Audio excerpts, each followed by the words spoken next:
baca sekarang. 1 Timotius 2 nomor 6, nomor 5. Apa Bukan baca katanya? begitu cara baca. Baca dari Yesus. Kejadian sampai Wahyu, bodoh. Ya, saya sedang baca ini kejadian sampai kecelakaan. Kata 1 Timotius 2 nomor 6, Yesus manusia 100%, 0% Tuhan. Lanjut, Ibrani 13 nomor 8, Yesus tak tetap sama, tak pernah berkan. Ada lagunya kan? Yesus tidak berubah. Yesus tidak berubah. Yesus tidak berubah. Tidak menjadi-jadi. Ada lagunya kan? Kalau dia manusia, tetaplah dia manusia. Jadi Yesus ini dari sananya adalah manusia. Seperti Yesaya sudah dikenal oleh Tuhan sebelum dilahirkan, sebelum dalam kandungan. Seperti Salomo sudah ada sebelum dunia ini ada. Dan mereka adalah manusia. Begitupun Yesus, dia sudah ada. Bahkan Paulus mengatakan dipilih ketika dalam kandungan. Manusia dan tak pernah berubah. Yang membuat Yesus berubah itu adalah gereja. Kalau kalian mengadopsi ajaran gereja, nanti ini saran saja yang Pak Madohe, Pak Kristen, dan seluruh teman-teman Kristen di bawah, saran sebagai orang yang baik. Saya ini orang baik. Sebagai orang baik, saya sarankan hafalkan, ingat baik-baik siapa pendeta, pastor, gembala-gembala kalian yang kalian anggap gembala, yang mengajarkan Yesus adalah Tuhan, keselamatan datang dari Yesus. Ingat-ingat wajahnya, ingat-ingat pesek hidungnya. Jangan sampai lupa. Kenapa? Karena di ujung nanti Yesus tak bisa menolong kalian, Bible tidak bisa menolong kalian, mereka lah yang bisa menolong kalian. Tanya pendeta, aku diusir Yesus. Pendeta, apa kata mereka? Di mana kau? Aku mau diusir Yesus. Aku juga lagi dibakar.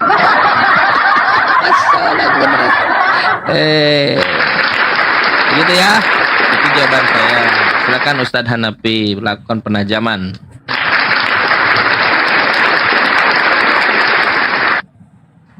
Ya, Bang Madohe dan abang yang akunnya namanya Kristen, ya tugas kami di sini ranah-ranah diskusi. Ya. Maka ranah-ranah diskusi itu tidak apa-apa. Anda mau punya keyakinan, keimanan, tak ada kami mengganggu keimanan, keyakinan kalian. Apapun yang kalian sembah, kami tidak akan mungkin mengganggu keimanan kalian. Tapi ranah Itu kita ini kacan adalah tadi ranah di mana berdiskusi dengan secara akademisi. Keimanan kalian harus berlandaskan kitab suci. Jadi kalau kalian itu menyatakan sesuatu, sandingkan data dalil yang ada di kitab suci Anda. Itulah yang kami tunggu. Jadi abangku, Bang Madohe, dan teman-teman Kristen yang lain, saran saya, jangan cuma jamaat yang ditaruh untuk naik dalam ranah pertarungan diskusi. Kalau perlu, datangkan Anda punya pendeta, pastor, untuk duduk di sini. Supaya bisa mengedukasi. Gitu loh. Karena kalau ranahnya cuman modelnya nanti dengan bercuap-cuap saja tanpa data, ya akhirnya jadi keributan gitu loh. Yang nggak ada untungnya buat kami, karena waktu tuh begitu mahal buat kami. Nah gitu loh. Jadi baiknya teman-teman yang Kristen, laporkan saja. Seumpama ada Kang Chan, Bang Zuma, Unirifa, Muhammad Hanafi, Yonatan Nandar, Yusuf PI. Tolonglah para pendeta jangan diam. Para pastor jangan diam. Ikutlah masuk untuk mencerdaskan bangsa, mencerdaskan ya gembala-gembala kalian yang sebagai gembala itu untuk bisa mengcounter. Itu saran saya. Jadi seperti itu. Jadi jangan sampai nanti kalian itu akhirnya tertinggal. Banyak orang mu'alaf lu di TikTok gara-gara para apologet, para debaters muslim menyampaikan kebenaran itu. Maka kalian kalau merasa benar, masuk di komal-komal lintas agama. Ya. Masuk di komal-komal lintas agama untuk mengcounter. Gitu loh. Narasi lawan dengan narasi. Facebook lawan dengan Facebook. TikTok lawan dengan TikTok. Instagram lawan dengan Instagram. Begitu caranya. Jangan Anda cuman bisanya mengumpulkan perpuluhan saja. Kami ini ndak nyaman loh. Banyak saudara-saudara Kristen kami yang di Mu'alaf Aman sama Kancan, sama Unirifa, sama Yonatan Nandar, Yusuf PI, Bang Zuma. Ayo kalian itu kami sudah bayar perpuluhan. Begitu. Jangan malah kami yang malah berkoar-koar. Kami nggak ada ilmu. Kami nggak hafal dengan Bible. Kami nggak ngerti. Karena kami belum kemasukan Roh Kudus. Umpama. Itu. Ustadz, ada Jadi caranya seperti itu saran saya. Ya, Bang Mak. Selamat siang, pagi menjelang siang, Bang Mak. Pagi. Monitor Bang Mak. Ya. Gimana Bang Mak? Setelah mendengarkan ranah perdiskusian kita tentang lintas agama, judulnya sih ada 2 pertanyaannya tuh. Tanda Saya tanyanya 2. mendengarkannya, tidak ada jawaban dari Cican ini Bang Botol dia tuh. Ditanya apa, dijawab apa. Tahu apa Tanya pertanyaan lagi lah, mungkin Kang Chan nggak denger kali. Diulang lagi aja, Abang. Oke, pertanyaannya, di mana dikatakan di Al-Quran kalian, bukan di Alkitab kami, di Al-Quran kalian, Allah kalian itu menciptakan gelap dan terang. Jelaskan dengan Al-Quran, bukan dengan Alkitab. Katakan kalau ada, kalau tidak bilang tidak. Jelaskan. Ya, berarti pakai Al-Quran katanya Kang Chan. Dia minta katanya sesuai posisinya, kepengennya Bang Mak itu Al-Quran itu sesuai dengan keinginan Bang Mak yang menciptakan Keinginan gelap sesuai dan terang. sesuai Al-Quran kalian, sesuai Al-Quran kalian, bukan keinginan saya, sesuai Al-Quran kalian. Tunjukkan datanya di mana Allah kalian menciptakan gelap dan terang. Berarti data di Al-Quran bahwa Allah menciptakan segala-galanya gitu. Bukan segalanya, langit dan gelap saja, ada tidak? Oh, Al-Quran bukan kehendak Abang. Al-Quran itu kehendak Tuhan, bukan kehendak Abang. Iya, kehendak Tuhan kalian. Di mana ada dikatakan di Al-Quran kalian, Allah kalian menciptakan langit dan bumi. Az-Zumar Gelap dan ayat terang. 62. Allah itu pencipta segala sesuatu. Dia memelihara segala sesuatu. Berarti kalau segala sesuatu semuanya diciptakan. Makanya aku bilang tidak ada jawaban di Al-Quran kalian itu. Itu Bertobatlah. jawabannya. Kan tadi minta jawab.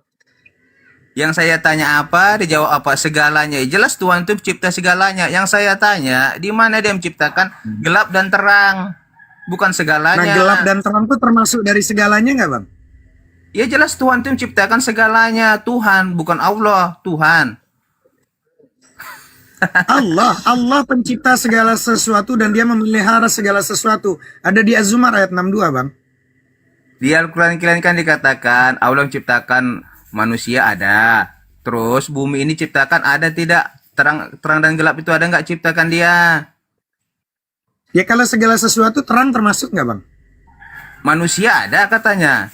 Ini sekarang segalanya gimana nih? Kalau segala sesuatu itu berarti termasuk gelap, terang, kucing, ya atom, segala sesuatu itu berarti segala sesuatu bukan, Bang? Ya dirincikan, ada tidak dia ciptakan gelap dan terang? Al-Quran makanya bukan atas kehendak Abang. Abang pengennya begini, Tuhan. Berarti kan Tuhan Ya ngikutin apa iya. kata Abang. Makanya saya bertanya.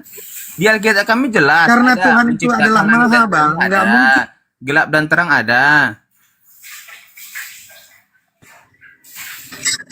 Gimana ini? Abang minta sesuatu yang kayak keinginan Abang. Sedangkan keinginan Abang itu adalah saya, seorang tapi hamba. jelas. Bagaimana mungkin hamba itu, Bang? Bagaimana mungkin karyawan ngatur bos? Bagaimana mungkin hamba ngatur Tuhan? Makanya ditanya ada tidak? Katakan ada atau tidak? Ada. Ada. Di mana dikatakan diciptakannya langit dan terang? Az-Zumar ayat 62. Nah, bacakan. Nah, kau minta data ya kau yang cari. Ada atau tidak di situ? Allah pencipta segala sesuatu dan dia memelihara segala sesuatu. Yang saya tanya diciptakan langit dan gelap dan terang, ada tidak? Ya, kalau pengennya sesuai dengan narasi yang Abang sampaikan, tentu Tuhan itu tidak menginginkan sesuai yang Abang inginkan. Gitu loh. Jangan malah Abang minta sesuatu terus Tuhan pengennya ngikutin Abang. Berarti Tuhan nggak kuasa. berarti tunduk atas keinginan abang. Itu. Itu susah. Naikin lagi bang.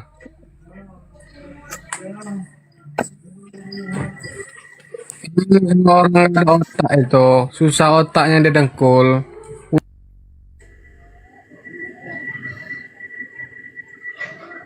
Lanjut Ustaz. Jadi kayak gitu teman-teman. Jadi fungsinya kita itu ranah diskusinya itu ya seperti inilah. Kalau yang datang itu ya maaf gitu loh. Kalau cuman bahasanya jamaat yang datang ya modelnya kayak gini. Ya. Makanya Susunat. para teman-teman Izin, apologet. Hah? Susunat. Assalamualaikum warahmatullahi wabarakatuh. Lanjut. Muslim. Oke, Kristen. Lanjut Ustaz. Ya, karena itulah kita gunanya adanya ranah diskusi lintas iman, lintas agama. Itu bertujuan untuk mengkonter subhat-subhat. Makanya teman-teman yang memiliki kapasitas keilmuan itu tidak diam. Ya, mereka tidak ada yang diam. Nanti segala sesuatu yang dia minta itu terus kita kasih. Nanti minta yang lain. Gitu loh. Pasti itu. Ketika kita memberikan satu dalil, lalu dalil itu ternyata ada, dia minta yang lain. Sebagaimana kita tahu tuh dari zamannya Rasulullah pun demikian. Loh, kami kan mau belajar Pak Ustadz, makanya kami tanya di mana ayatnya secara eksplisit. Itu Az-Zumar ayat 62 bangku. Bukan segalanya. Ya kalau segalanya termasuk nggak di dalamnya? Loh, kenapa manusia bukan termasuk segalanya? Kok terpisah ayatnya?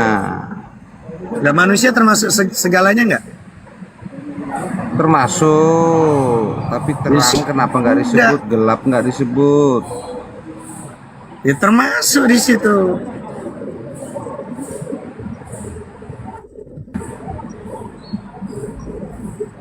Ya, Kami ini belajar, Pak Ustadz terangkan secara eksplisit Ya, seperti makanya kita apa. sudah jawab Pak Bangku. Kita sudah jawab. Nanti nanya di mana Tuhan menciptakan TikTok. Itu kan buatan manusia. Enggak mungkin kami tanya. Kalau di mana tuh Yesus kenapa Yesus mau diciptakan, Bang? Lari. Tuhan memenuhi janjinya. Nggak nyambung. Kejadian 3:15. Bukan itu yang ditanya. Kenapa Yesus Tuhanmu diciptakan oleh Tuhanku? Bukan diciptakan, dia memenuhi janjinya. Lo diciptakan Tuhanmu. Kau nggak tahu Bible. Menurut Bible, Yesus Tuhanmu diciptakan oleh Tuhannya Ustadz Hanafi. Menurut Bible, bukan menurut saya. Kenapa Tuhanmu diciptakan? Tuhan Anda diciptakan oleh Tuhannya Ustadz Hanafi. Kenapa? Sekarang ini kita mau bandingkan Pak Kang Chang yang mana Iya. secara eksplisit terangnya. Ya itu, gelapnya. saudaraku, santai dulu. Kita bandingkan ya. Tuhan saya menciptakan segala sesuatu. Badi os samawati wal ard, yang menciptakan langit dan bumi. Dzalikumullah, dialah Allah. Selesai. Sekarang pertanyaannya, selain Allah, Yesus juga menciptakan, Tuhan juga menciptakan Yesus. Kenapa Tuhanmu Yesus diciptakan oleh Allah? Itu klaim, kalau bicara segalanya itu klaim. Saudara, saya juga bisa klaim izin tanah abangku. Jadi orang. gini, Ini Bang tanah saya. Simanjuntak. Bang Simanjuntak, seandainya pun permintaan Bang Simanjuntak itu dikabulkan, tidak akan menjamin Bang Simanjuntak itu untuk beriman kepada Allah Sang Pencipta. Karena manusia itu punya 1000 alasan untuk mendustakan keberadaan Sang Pencipta itu. Makanya dulu juga Rasulullah juga pernah ditanya, kenapa kok tidak diturunkan malaikat saja untuk membawa misi risalah kenabian? Kenapa kok bukan malaikat? Kenapa manusia? Ada tuh pertanyaan-pertanyaan, makanya dijawab sama Allah dalam surat Al-An'am ayat 8. Allah mengatakan, wa'ayadzubillah bismillah wa qalu laula unzila alaihi malakun walau anzalna malakan laqudiyal amru thumma la yunzarun. Seandainya pun kami turunkan malaikat sekalipun, dan kemudian malaikat itu menyerupai seorang laki-laki, mereka itu akan tetap dengan keingkarannya. Mereka mengatakan malaikat kok dalam wujud yang aneh gitu kan. Dan dia menganggap kan aneh malaikat itu dalam rupa manusia. Kok sama dengan kita, bahkan lebih jauh lagi. Allah tuh mengatakan dalam Al-An'amnya ayat 7-nya, Allah berkata apa? Walau nazzalna 'alaika kitaban fi qirtasin falamathuhu biaydihim laqala alladhina kafaru in hadza illa sihrun mubin. Itu kata Allah. Dulu udah ada pertanyaan Bang Simanjuntak. Mana begini, mana begini. Ketika pun toh diberikan, manusia itu punya 1000 alasan untuk mengingkari keberadaan Tuhan. Dan seandainya kata Allah di surat Al-An'amnya sebelumnya, ya, kami turunkan kepadamu tulisan di atas kertas langsung, ya, fikirtasin, lalu mereka dapat menyentuhnya kitab dari Allah itu, ya, dengan tangan mereka sendiri, tentulah orang-orang itu akan berkata, ini tidak lain hanyalah sihir yang nyata. Gitu loh. Jadi memang nggak bisa gitu loh. Itu kembali kepada individu kalau dalam ranah diskusi. Soalnya itu Pak Hanafi, Kang Chang ini sering bertanya Yesus secara eksplisit sebagai Tuhan mana. Makanya saya tanya, mana gelap sama terang secara eksplisit. Ya iya, makanya kan kalau abangku ketika nanti abangku dijawab, apakah menjamin abangku akan bisa mengenal Allah dengan baik dan benar? Bisa login. Loh, sedangkan Yesus sebagai Tuhan sudah sering saya jawab ke Kang Chang, dia aja nggak beriman-iman juga. Bagaimana itu? Kenapa? Kang Chang sering nanya Kenapa, Bang? Yesus itu secara eksplisit menyatakan diri sebagai Tuhan, mana ayatnya? Sering saya sebut Yohanes 13:13. Ayat 14. Toha ayat 14. Terang dan gelap. Tadi bilang katanya secara eksplisit mengenai masalah Allah itu sebagai Tuhan. Saya jawab di Toha 14. Bukan Yesus secara eksplisit. Kenapa Yesus? Sering Kang Chang tanya mana ayatnya menyatakan diri sebagai Tuhan. Yesus menyatakan sebagai Tuhan, maksudnya apa sih? Nah, Yohanes 13:13. Kenapa? Maksudnya Bang gini, Simanjuntak. ini Saran saya ginilah Bang Simanjuntak, andaikan Bang Simanjuntak atau teman-teman Kristen tuh mau bertanya, susun dulu perkataannya, kalau perlu ditulis. ya gini Supaya masuk jangan masuk sampai ketika ngomong itu bisa ada runut, kami bisa paham. Karena hari ini banyak teman-teman Kristen tuh bertanya, tapi dia nggak tahu apa yang dia tanya. Seperti orang baru bangun tidur dia, atau orang tidur dia ngigo. Dia nggak tahu apa yang ditanya. Gitu loh. Udah gini masuk pertanyaannya. Di Alkitab kan jelas hari pertama menciptakan langit dan bumi. Hari kedua menciptakan ini. Di Al-Quran kan ada nggak diciptakan hari Mana ada hari pertama, bohong aja. Coba jelaskan. Udah kayak Hari ngerti keberapa aja dia. terang dan gelap diciptakan di Saya Al-Quran? tanya bagaimana bisa jemput hari, mataharinya aja hari keempat. Maksudnya hari pertama. Saudara, tahu hari itu kalau lihat matahari terbit, nah itu mulai hari. Hari pertama, hari kedua, karena ada mataharinya belum ada. Bohong aja. Terang dan gelap kan sudah diciptakan semula. Buka Chan. Baru kau jangan apa terus ngarang bebas terus. Buka Chan. Jalan satu buka. John 1:1. Kejadian.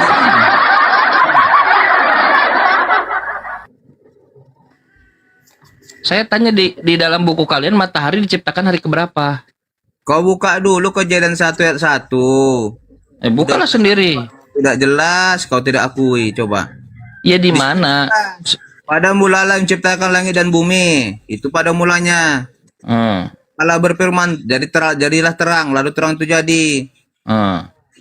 Allah melihat bahwa terang itu baik, lalu dipisahkan terang dan gelap. Apa baiknya dari terang itu? Ada tidak dikatakan seperti Loh, saudara, di dalam Biblemu matahari baru ada hari keempat. Dan dikatakan seperti itu. Nggak ada lah, enak aja. Al-Quran ini tidak ada. Al-Quran ini tidak ada kontradiksi di dalamnya. Yes. Di dalam Al itu kontradiksi.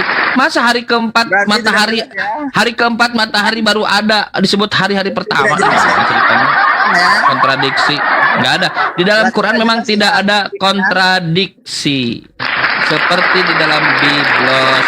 Di dalam Bibel itu kejadian 1 itu berarti masih masuk halaman lah, di halaman. Masuk ruang tamu. Baru masuk ruang tamu sudah penuh dengan kontradiksi. Bagaimana mungkin ada sebut hari pertama? Gimana? Sedangkan mataharinya aja hari keempat. Kejadian mataharinya aja hari Kang keempat. menolak hari Sabat begitu, Kang Cang. Loh, kami Muslim itu meyakini hari Sabat untuk Bani Israel. Dan untuk setelah Nabi Musa, yaitu Nabi Muhammad, hari Jumat. Bani Israel harus mensucikan hari Jumat. Hari pertama hari Sabat itu permulaan diciptakan. Masalah. Hari pertama diciptakan dapat ilmu dari mana? Hari pertama diciptakan. Tuhanmu kelelahan. Kali ini Kristen nggak tahu Biblos. Apa ini ciptakan hari pertama? Coba jelaskan. Tidak ada hari, saudara. Hari baru diciptakan. Bagaimana hari pertama diciptakan? Sedangkan mataharinya aja hari keempat. Tuhanmu ada abad ke-6 gitu. Bukan, Tuhan saya itu ada dari awal. Makanya saya bilang, seperti yang disebutkan dalam Bible, yang menciptakan Tuhanmu adalah Tuhanku. Setuju nggak Yesus diciptakan oleh Tuhan saya? Menurut Bible. Aku bilang, coba jelaskan apa menciptakan Tuhanmu hari pertama apa? Yang pertama Yesus. apa? Yesus. Jadi gini, Kang Chan, Yes. kita jawab secara edukasi dan ilmu, Kang Chan.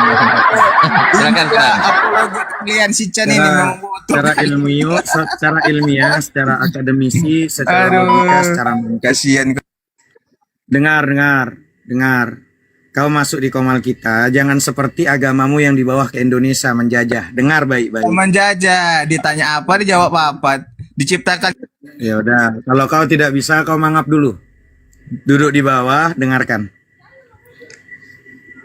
Jadi teman-teman, ketika ada orang bertanya, pernah itu ditanyakan kepada Imam Ahmad bin Hanbal, mengatakan bahwa seorang ulama yang sangat luar biasa, apa yang Allah ciptakan pertama kali sebelum semua makhluk, sebelum seluruh makhluk itu diciptakan, apa yang Allah ciptakan? Kan begitu. Maka jawaban daripada seorang ulama ini adalah di surat Al-Qalam ayat pertama, teman-teman. Apa kata Allah? Nun wal qalami wa ma yasturun. Demi pena dan apa yang mereka tuliskan. Jadi hal pertama kali yang diciptakan Allah adalah tentang mengenai masalah takdir itu. Dengan qadarullahnya yang sudah ditulis semuanya. Maka Nabi itu bersabda. Kata Rasulullah SAW, Inna awwala ma khalaqallahu al-qalam. Qala Allahu uktub. Qala Rabb wa madza aktub. Jadi Nabi SAW mengatakan bahwa Inna awwala ma khalaqallahu al-qalam. Yang pertama kali Allah ciptakan adalah kalam. Ya, jadi bukan berarti bahasanya itu berarti pensil nih ini. Karena mereka nggak paham. Tapi kita jelaskan saja. Bahwa lalu berfirmanlah. Qala lahu uktub. Allah berfirman, tulislah. Ya.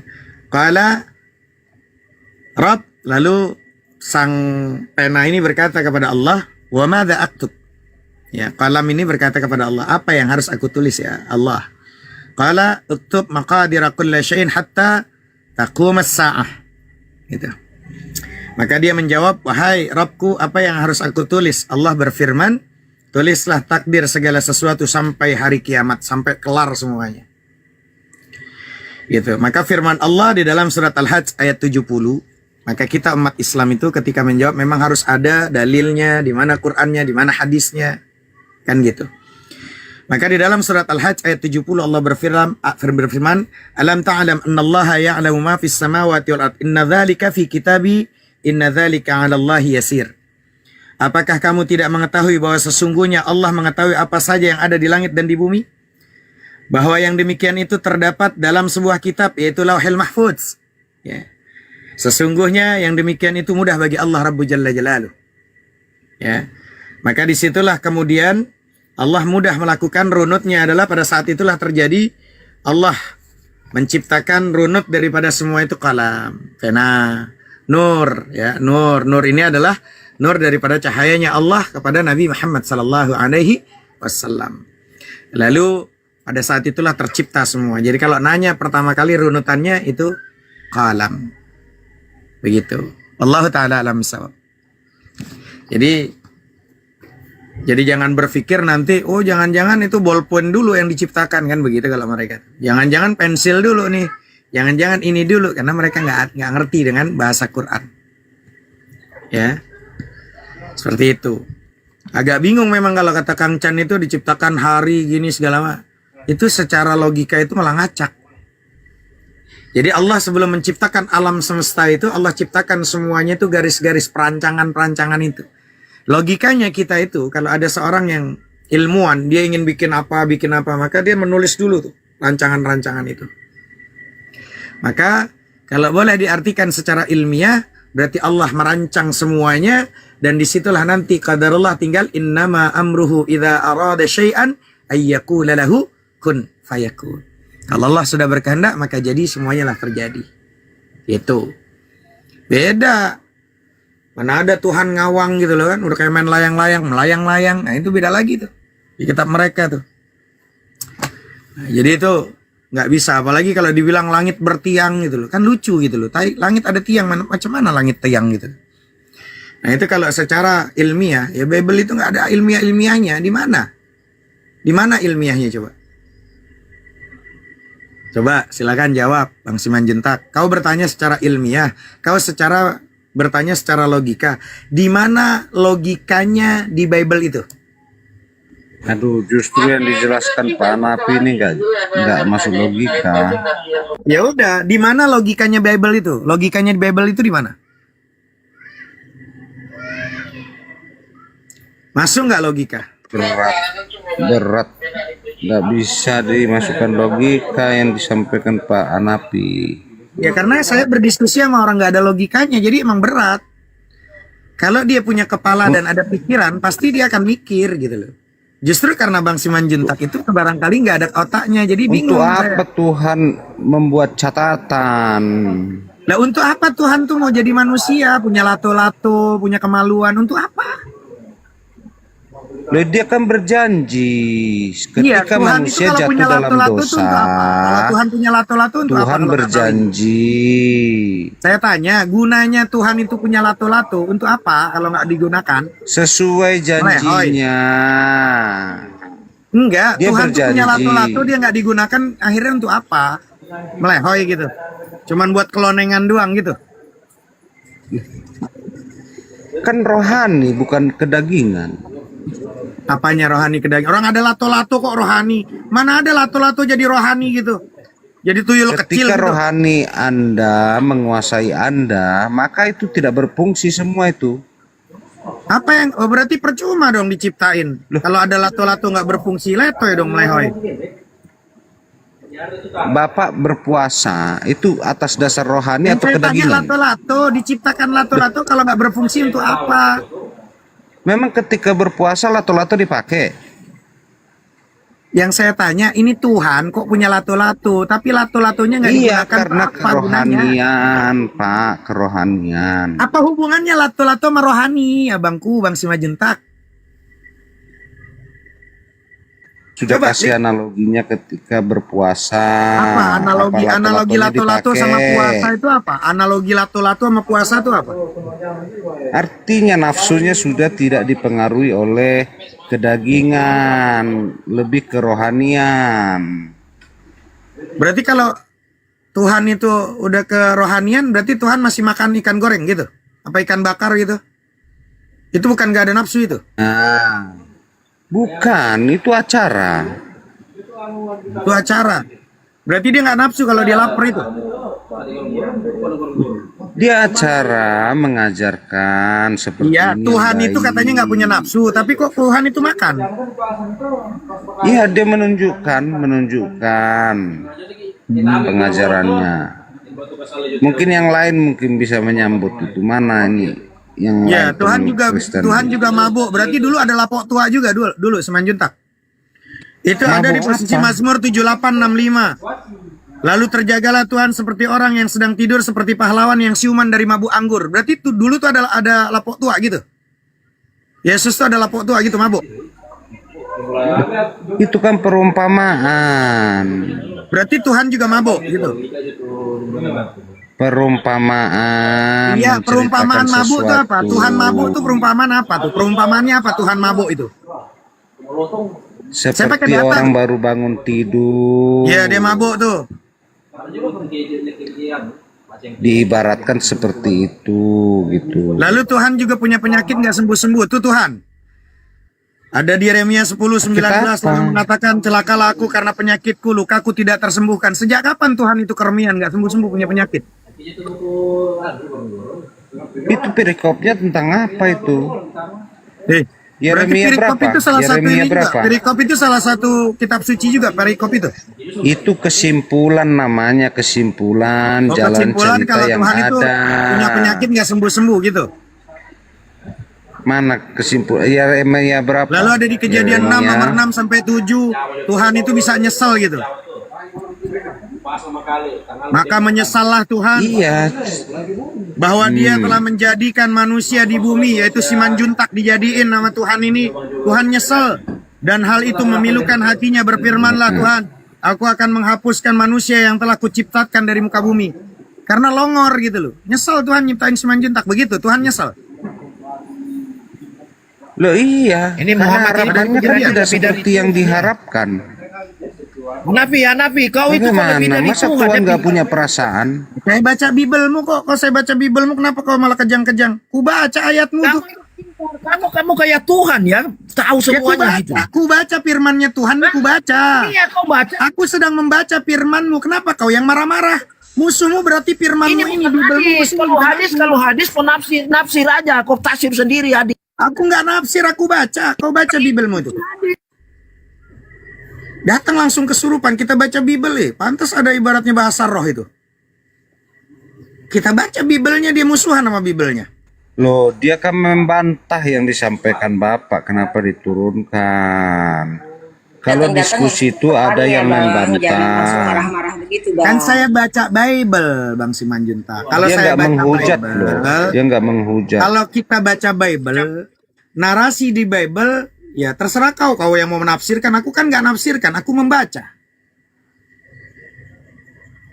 Aku membaca loh. Dia Terjagalah kan membantah. mengapa engkau tidur ya Tuhan. Itu Mazmur 44:29. Jadi selama ini Tuhan tuh tidur gitu. Ada tidurnya gitu kan. Kesimpulan Pak Hanafi ini yang dibantah tadi. Kalau membaca ayatnya nggak apa-apa. Ya, saya baca. Kesimpulannya yang Makanya di situ dibantah. ada teks-teks, abangku, ada teks-teks palsu yang tidak otentik menyalahgunakan Tuhan dan esensi keberadaan dan kemahakuasaan Tuhan. Macam mana kok Tuhan Kesimpulan jadi tidak palsu maha ini kuasa? yang Tuhan lemah, dibantah. Tuhan tidur, Tuhan lapar. Itu yang harusnya Anda bantah ketika saya baca data yang ada di Bible. Bukan saya yang dimusuhin. Saya membaca data Bible. Jadi jangan kau musuhi sayanya. Harusnya kau Kan nggak ada berpikir yang musuhi, nggak ada yang Bible-mu musuhi. itulah yang harusnya menjadi musuhmu berarti. Orang saya baca Bible. Kami menyampaikan yang tersirat setelah Bapak baca yang tersurat. Ya udah, apa maksudnya itu? Apa maksudnya terjagalah mengapa engkau tidur ya Tuhan? Apa maksudnya itu? Ya berarti kan mengingatkan Mengingatkan kalau Tuhan tidur. manusia Apa, gimana? ini bahwa Tuhan tidak tidur. Nah ini orang dibilangnya terjagalah mengapa engkau tidur ya Tuhan? Iya, misalnya saya berdoa nih, mohon minta beli mobil, Kalimat tidak ini, dikasih. kalimat ini. Akhirnya saya Kalimat ini berbahasa gini, begitu. terjagalah mengapa engkau tidur yang Tuhan ya Tuhan? Yang ngomong ini Tuhan atau dia ngelihat Tuhan lagi tidur? Yang ngomong itu orang dalam kesusahan. Ketika Orang kesusahan, Tuhan terus tidak Tuhannya tidur. memberikan jawaban, Nah, Tuhannya tidur gitu. dia merasa seperti itu, begitu. Tuhannya tidur. Iya, perasaan dia, Berarti Tuhan perasaannya, tidur. perasaannya karena doanya tidak dijawab. Berarti Tuhan tidur gitu. Iya, kalau sudah dia merasa tidak dijawab permintaannya. Dari mana datanya itu? Dapat. Itu yang tersurat, dibaca jadi Ya, iya, kamu tersirat. dapat penafsiran itu dari mana datamu? Aku nyampein datamu dari mana? Logika kan itu bahasa orang-orang yang sudah dalam putus asa. Kalau ngomong sama tukang beca aja lah kalau logika lah. Aku males. Aku ngobrol pakai Aduh. data. Kau nggak pakai data. Semana kau ngomong?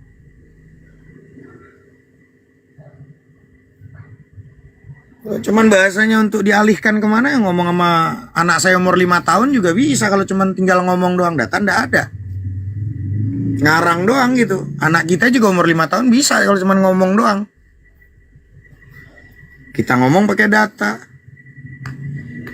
Jadi ketika kita sampaikan Bible mereka di hadapan mereka, mereka tuh merasa kayaknya nggak nyaman sama Bible-nya. Berarti musuh mereka tuh bukan kita, para apologet, para debaters Muslim. Musuh mereka tuh Bible mereka sendiri. Padahal mereka dikatakan bahwa Bible itu tidak boleh menafsirkan. Dia tafsirkan sendiri. Dapat datanya dari mana, pokoknya ditafsirin aja sendiri. Agak lain memang teman-teman. Nggak tahu itu mereka tuh seperti apa itu.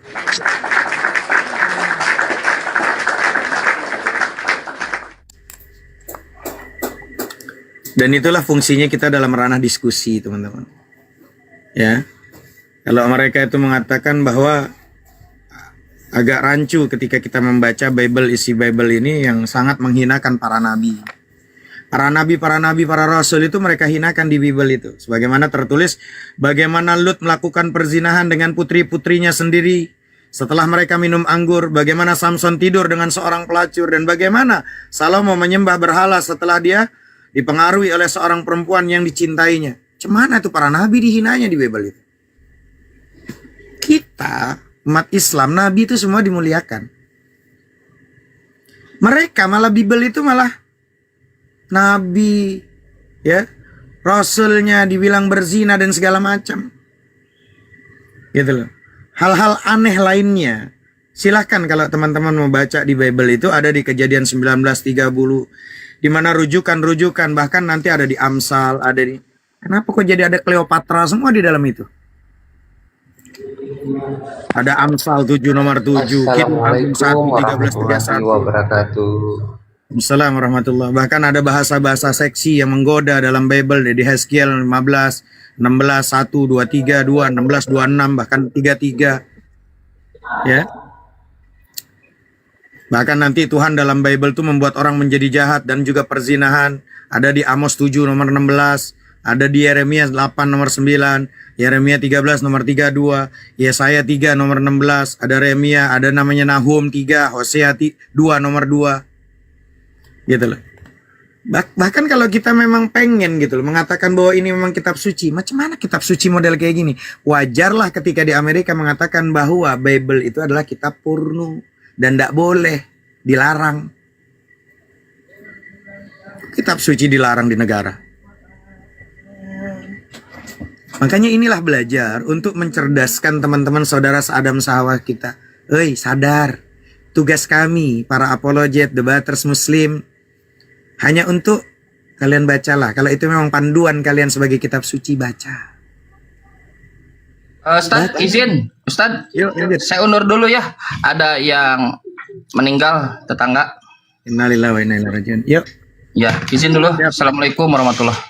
Waalaikumsalam warahmatullahi wabarakatuh. Terima kasih Kang Chan.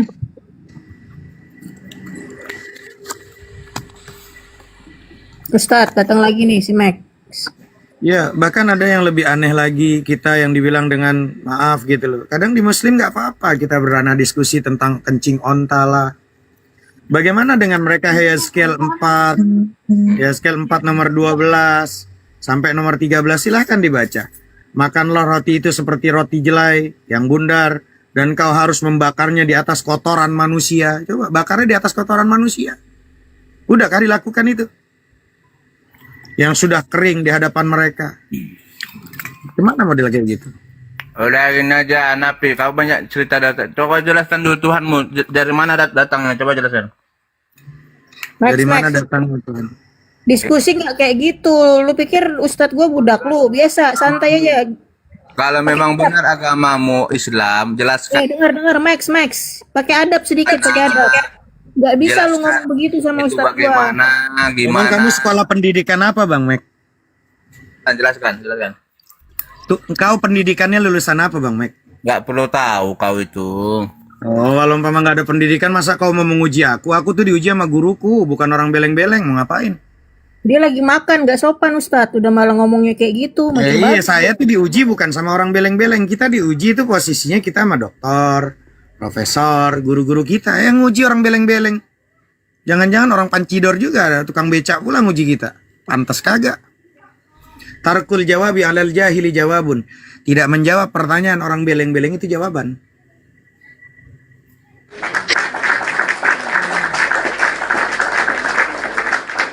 Itulah teman-teman yang mengganggu pikiran kita semuanya adalah mengatakan bahwa Tuhan itu tetap pada dimensi kemanusiaan. Itu yang mengganggu pikiran kita. Karena selalu memahami Tuhan tetap pada dimensi kemanusiaan. Itu masalahnya. Yang beda dan banyak, yang beda-beda dan banyak, itu penjelasan manusia tentang Tuhan. Kata orang Buddha, Tuhan siapa? Beda sama kata orang Hindu. Orang Hindu beda kata orang Kristen. Ntar ada orang yang posisi kepercayaan, ada yang punya keyakinan Tuhan beda. Bahkan kata orang Islam juga beda. Yang beda-beda dan banyak penjelasan manusia tentang Tuhan. Secara sang pencipta alam semesta itu tetap esa dia. Ahad. Gak mungkin dia ada dua, apalagi tiga. Dan itulah yang harusnya ranah panca indera yang diciptakan ini. Dari mulai mata, telinga, pengendusan, pengecap, hati, dan akal budi ini digunakan untuk mencari kebenaran. Kan gitu tujuannya. Silahkan, kita nggak akan ganggu. Anda mau menyembah jamur jadi Tuhan.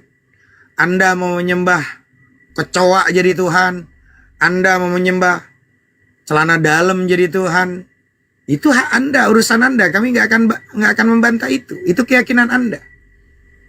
Tapi karena kami merasa Anda itu saudara kami se-Adam se-Hawa, dihadirkan ada komal-komal lintas keyakinan untuk mendiskusikan secara bahwa Tuhan menciptakan panca indera yang ada ini untuk mencari kebenaran. Maka Tuhan harus bisa diilmiahkan. Karena kalau Tuhan nggak bisa diilmiahkan bukan Tuhan. Apa gunanya? Dikasih pikiran, panca indera.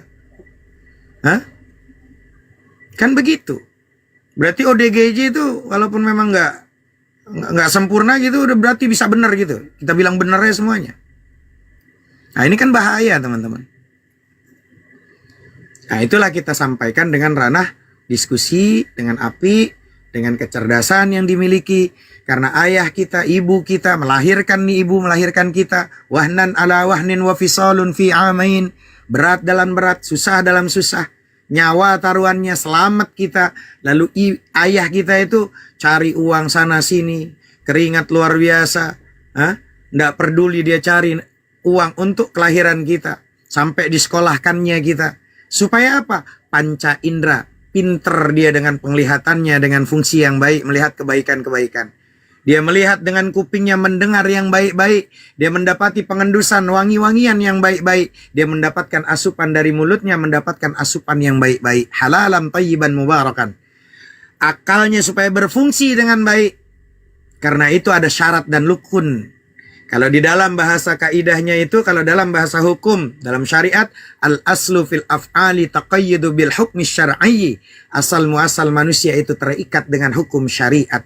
Maka di situ nanti ada syarat, di situ ada rukun. Apa itu syarat? Syarat adalah ketentuan-ketentuan yang harus dipenuhi sebelum melakukan satu pekerjaan. Itu namanya syarat. Syarat orang mau masuk SD, maka umurnya harus umur sekian.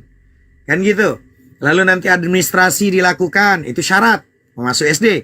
Syarat untuk mendapatkan kebenaran. Syarat untuk mendapatkan Islam. Maka akalnya, panca inderanya harus berfungsi dengan baik. Begitu teman-teman. Begitu luar biasanya akal. Makanya kenapa Allah selalu bilang, afala ta'qilun, afala tatafakkarun. Kenapa kau tidak gunakan akalmu? Kenapa kamu tidak menggunakan fikiranmu? Karena itu adalah syarat-syarat satu-satunya untuk mendapatkan Islam, mendapatkan kebenaran, akalnya berfungsi dengan baik. Ya. Jadi satu-satunya kitab suci agama setelah saya baca perlintasan agama, Buddha, Hindu, Tripitaka, Weda, Bible, bahkan Al-Quran, ya. Maka setelah kita baca hanya Al-Quran yang perintahnya untuk mikir supaya dapat Islam, dituntut untuk berfikir, afala ta'qilun, afala tatafakkarun. Kenapa kau tidak gunakan fikiranmu, akalmu? Kenapa kamu tidak mau bertadabbur? Dan juga yang kedua teman-teman, mengaitkan 100% orang tidak mikir dengan neraka. Waalaikumsalam warahmatullahi yang sudah hadir. Makanya di dalam surat Al-A'raf ayat 179 Allah berfirman, "Walaqad dara'na li jahannama katsiran minal jinni wal ins." Lahum qulubun la yafqahuna biha wa lahum a'yunun la yubsiruna biha wa lahum adhanun la yasma'una biha ulaika kal an'am bal hum adall ulaika humul ghafilun. Dikatakan bahwa sungguh akan aku isi neraka jahanam kebanyakan dari apa? Manusia, jin. Lahum qulubun la yafqahuna biha. Dikasih dia hati tapi hati tidak digunakan untuk mencerna ayat-ayat kauniyah dan ayat-ayat yang positif tersurat dan tersirat. Walahum a'yunun la yubsiruna biha, dikasih mata tapi mata tidak digunakan untuk melihat tanda-tanda kebesaran Allah. Walahum adhanun la yasma'una biha, dan dikasih mereka telinga tapi telinga tidak berfungsi untuk mendengarkan kebenaran-kebenaran yang datang dari Sang Pencipta. Ulaika kal an'am, mereka itu seperti binatang. Bal hum adall, bahkan lebih sesat daripada binatang ternak itu sendiri. Ulaika humul ghafilun, mereka lah orang-orang yang ghaflah, rugi. Masuk neraka orang, kenapa? Karena mereka dikasih akal tapi nggak mikir. Makanya nanti saya tuh takutnya teman-teman yang ranah diskusi ateis, agnostik, Buddha, Hindu, Kristen, bahkan di dalam surat Al-Mulk ya, ayat 10 Allah berfirman apa? Wa qalu law kunna nasma'u aw naqilu ma kunna fi ashabis sa'ir. Dan mereka berkata nanti, seandainya kami mendengarkan dan memikirkan peringatan saat masuk komal di api jabu. Ya, seandainya dulu kami mendengarkan dan memikirkan, kata mereka, tentulah kami termasuk penghuni neraka yang menyala-nyala. Itu yang kita jaga, jangan sampai saudara seadam sahawa kami menyesal. Lalu yang berikutnya, kenapa kok khamar itu diharamkan? Kenapa minum-minuman khamar itu dilarang dalam Islam? Karena disebut ummul jaraim, ibunya dari seluruh kejahatan. Ya. Karena kalau sudah kehilangan akal, semua itu jadi salah. Karena hilang akal. Karena orang itu nggak bisa beriman. Dan juga posisinya karena nggak ada akalnya. Makanya kalau ditanya, Ustadz boleh nggak dia Islam tapi dia nggak sholat? Boleh kalau akalnya hilang. Boleh kalau nggak ada akalnya. Dia Islam Ustadz tapi nggak sholat? Boleh. Tapi kalau dia ODGJ. Nah itulah fungsinya akal ini. Nah maka kita ini teman-teman, saya nggak benci sama teman-teman yang berbeda agama. Saya tidak benci kepada orang-orang yang berbeda. Saya benci hanya kepada kejahatan, kekafiran, kebeleng-belengan, keoonan. Maka itulah kami semua para apologet APII, apologet Islam Indonesia, teman-teman debaters Muslim, ingin supaya mereka tuh menggunakan akal fikirannya. Macam mana ya, kok Tuhan saya kok Hanoman ya? Hanoman kan nyemot makhluk. Kenapa saya Tuhankan? Macam mana ya, kok Tuhan saya sapi ya? Kenapa Tuhan saya kok lapar ya? Kenapa Tuhan saya kok orang ya? Hah?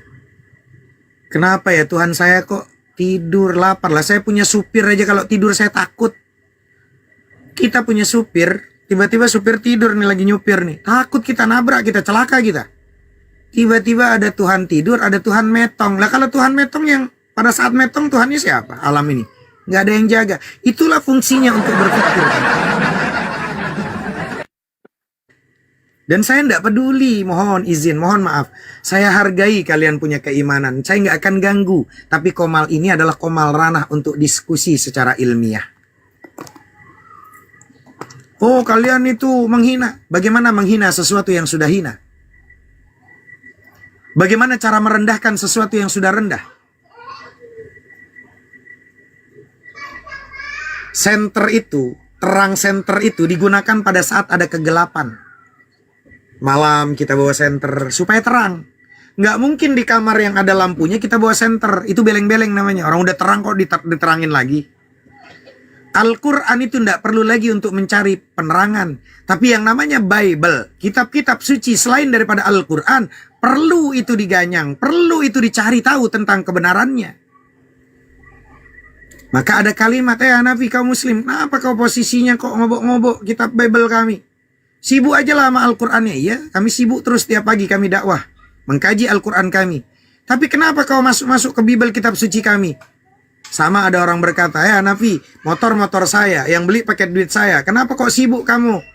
Posisinya ngurusin motor saya. Bang, saya nggak sibuk, itu motor abang pakai duit abang. Masalahnya abang itu ngambil onderdil motor abang, motor saya onderdilnya diambil di dalam motornya abang. Mesinnya diambil. Ada lafaz Allah, ada istilah-istilah Alkitab, ada istilah-istilah posisi Nabi, Rasul. Bahkan sekarang ada istilah ulama. Kau ambil, kau comot itu. Itu masalahnya. Kenapa kau kepo sama motor saya? Onderdil di dalam motor, lalu ngambil, nyolong mobil onderdil gua. Itu masalahnya yang jadi kepo. Gitu. Ya.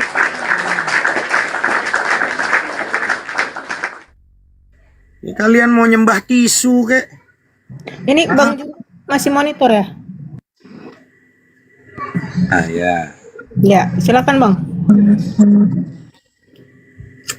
Ya, saya nunggu teman-teman yang lain gitu. Ya mohon maaf ya abangku Bang Simanjuntak, saya minta maaf. Jadi di Komal ini abangku Bang Simanjuntak, ranahnya memang ranah diskusi. Jadi kalaulah kita menyampaikan fakta realitanya seperti itu, ya mohon maaf kalau emang menyakiti perasaan teman-teman. Gitu loh. Tapi memang faktanya seperti itu. Contoh kayak Bang Simanjuntak, umpama ada orang yang menyembah Hanoman, ada yang menyembah sapi, menyembah tikus, menyembah ular. Datang nih ke Komal ini. Tuhanmu siapa? Tuhanku ular. Tuhanmu siapa? Ular kobra. Tuhanmu siapa? Hanoman. Tuhanmu... Menurut Bang Simanjuntak, kita akan ngomong sama dia, Tuhanmu itu binatang loh. Memang faktanya binatang. Terus kenapa harus dikatakan bahwa kita bilangnya menghujat? Kan enggak kalau Bang Simanjuntak ngomongnya seperti itu. Kan gitu loh. Seperti Benar saya. aja itu, Pak. Seperti saya ngomong sama Bang Simanjuntak. Bang Simanjuntak Tuhannya kan manusia. Kan gitu. Sama nanti kalau ngomong sama sama yang nyembah Hanoman. Hanoman dia tuh Hanoman yang posisi nggak seperti kalian bayangkan. Hanoman beda dia. Hanoman super dia. Hanoman suci dia. Sama tuh. Dia manusia juga bukan manusia seperti kita. Sama Bang. Gitu loh. Nah ini ranahnya diskusi. Itu Bang. Izin Ustadz. Bang Paulus, monitor. Ya, Muslim Kristen Bang? Muslim.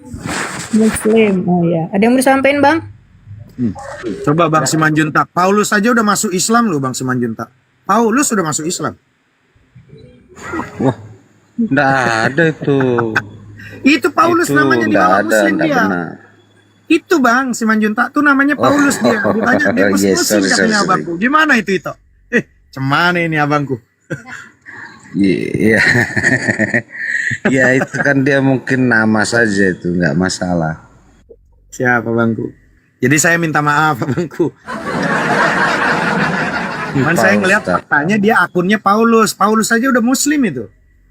Gitu loh.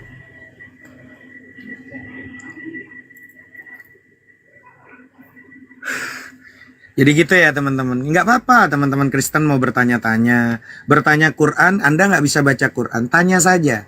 Dan jangan menyimpulkan lah. Anda nggak bisa baca Quran kok menyimpulkan. Kalau tanya-tanya. Kalau nggak tahu bertanya. Jangan sok tahu. Gitu loh. Kayak saya bertanya sama Bang Simanjuntak. Ya, kalau Bang Simanjuntak meyakini. Ya. Meyakini bahwa adalah Tuhannya ini. Ya sudah keyakinan dia. Tapi nanti ada ranah diskusi di mana datanya seperti apa. Nah itulah yang paling kita tunggu. Tuh, Gitu. Nggak perlu kita menghujat. Mau ngapain menghujat? Nggak ada pentingnya. Marah sama orang. kesel sama orang, benci sama orang, nggak ada untungnya, betul nggak abangku Bang Simanjuntak? Betul Pak Hanafi. Kenapa kita marah gitu, ngamuk sama orang gitu loh? Nggak ada untungnya kok, nggak ada ruginya. Kita juga kerja, nggak nambah rezeki, nggak nambah bonus juga. Orang kita lagi tanggal merah nggak masuk kerja, ngapain kita kesel sama orang? Ngobrol asik-asik aja sambil ngopi, ya kan? Pakai drum aja ngopinya sampai sore gitu loh. Kok namanya mabuk? Libur abangku Bang Simanjuntak? Atau lagi kegiatan abangku? Ya. Ahmad. Ahmad. Monitor. Ahmad. Ya, lanjut Ustadz. Gak apa-apa, kalau perlu ada muslim-muslim yang mau naik sambil nunggu teman-teman Kristen, ya ada masalah. Mungkin ada yang mau naik saling kenal atau ingin mengedukasi, menambahkan kalimat-kalimat, nanti turun gantian, gak apa-apa. Gak apa-apa, teman muslim mau naik, ajukan kalau ada hal-hal yang mau dibicarakan, mau diedukasikan sama teman-teman yang lain. Tapi jangan menghujat teman-teman muslim, dilarang, haram hukumnya menghujat agama orang lain. Gak boleh, jangan. Gitu loh. Jadi saran saya kalau ingin menyampaikan sesuatu kalimat, ya ambil dari ranah kitab sucinya. Nih lo datanya Tuhanmu tidur, ada dalilnya. Jadi jangan menghujat. Emang datanya ada di Bible, biar nanti Bang Simanjuntak yang menjelaskan. Dan jangan menyalahkan orang kitab suci mereka. Bang Simanjuntak mau nafsirin, ya terserah Bang Simanjuntak. Dia yang punya keyakinan kok. Kan gitu. Nah nanti kan dia akan turun-temurun ke anak-anaknya. Pasti Bang Simanjuntak ini akan berpikir, gua ini kayak gini, gua turunin ke anak-anak gua. Ini nanti anak gua ikut beleng-beleng, nanti jadi baluap nanti. Kan gitu Bang Simanjuntak. Iya itu Ustaz. Izin. Ada Bayu. Ya, Assalamualaikum Bayu, Bunda, Gurunda saya yang tercinta Muhammad Bayu. Afi ini. Ya, ada yang disampaikan Bang? Ya cuman ini aja, saya sering kalau berdiskusi atau ranah diskusi dan dialog, ketika ranah batasannya diskusi lintas agama ini yang menyangkut tentang iman dan dogma dan doktrin itu sebenarnya batasannya tidak boleh didebatkan atau kalau diskusikan mungkin boleh ya atau dialogkan, tapi kalau didebat gitu. Karena memang dari uraian Gurunda saya ini kan kita harus berpikir dan kita harus menghormati satu keyakinan atau iman lawan debat kita atau lawan diskusi kita. Nah, kalau sudah menyangkut masalah keimanan, hal-hal mana saja yang tidak boleh kita debatkan. Tapi kalau dogma doktrin mungkin masih dalam ranah itu, saya anggap itu dogma doktrin adalah semacam teori ya. Teori itulah yang boleh diperdebatkan. Satu contohnya yang sering kita perdebatkan tentang konsep duinatur, konsep Tuhan menjadi, ya kan, atau perubahan Tuhan menjadi sosok yang lain, ya kan? Ataukah ya kalau kitab suci oke lah karena didebatkan karena memang itu bisa dengan berbagai metodologi ya kan. Nah ini untuk mencapai atau batasan iman yang tidak boleh diperdebatkan apa saja, biar saya nanti tidak salah kalau ketika dialog dengan mereka jangan sampai timbul penghujatan. Demikian Gurunda, mohon pencerahannya. Assalamualaikum. Bayu. Waalaikumsalam warahmatullahi wabarakatuh abangku. Sebelum Ya. Ustadz, ini Kristen sejati bilang kita agama dongeng. Silakan lanjut. Iya memang benar itu. Contohnya Kang Chan tadi kan ngomong ngayer ngidul nggak jelas dia. Di mulutnya kan cuma anak hujat dia. Nah itu dia, makanya aku bilang, aku sampaikan karena tidak sesuai fakta di lapangan dia ngomong.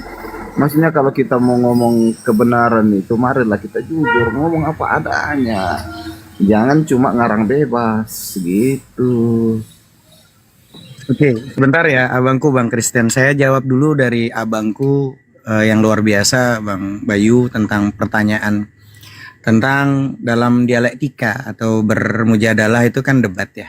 Tapi dialog lintas iman, Maka saya pribadi yang fakir ilmu menekankan pentingnya menjaga kehormatan keyakinan masing-masing tanpa harus mengorbankan prinsip akidah. Tujuannya itu untuk saling memahami. Ya.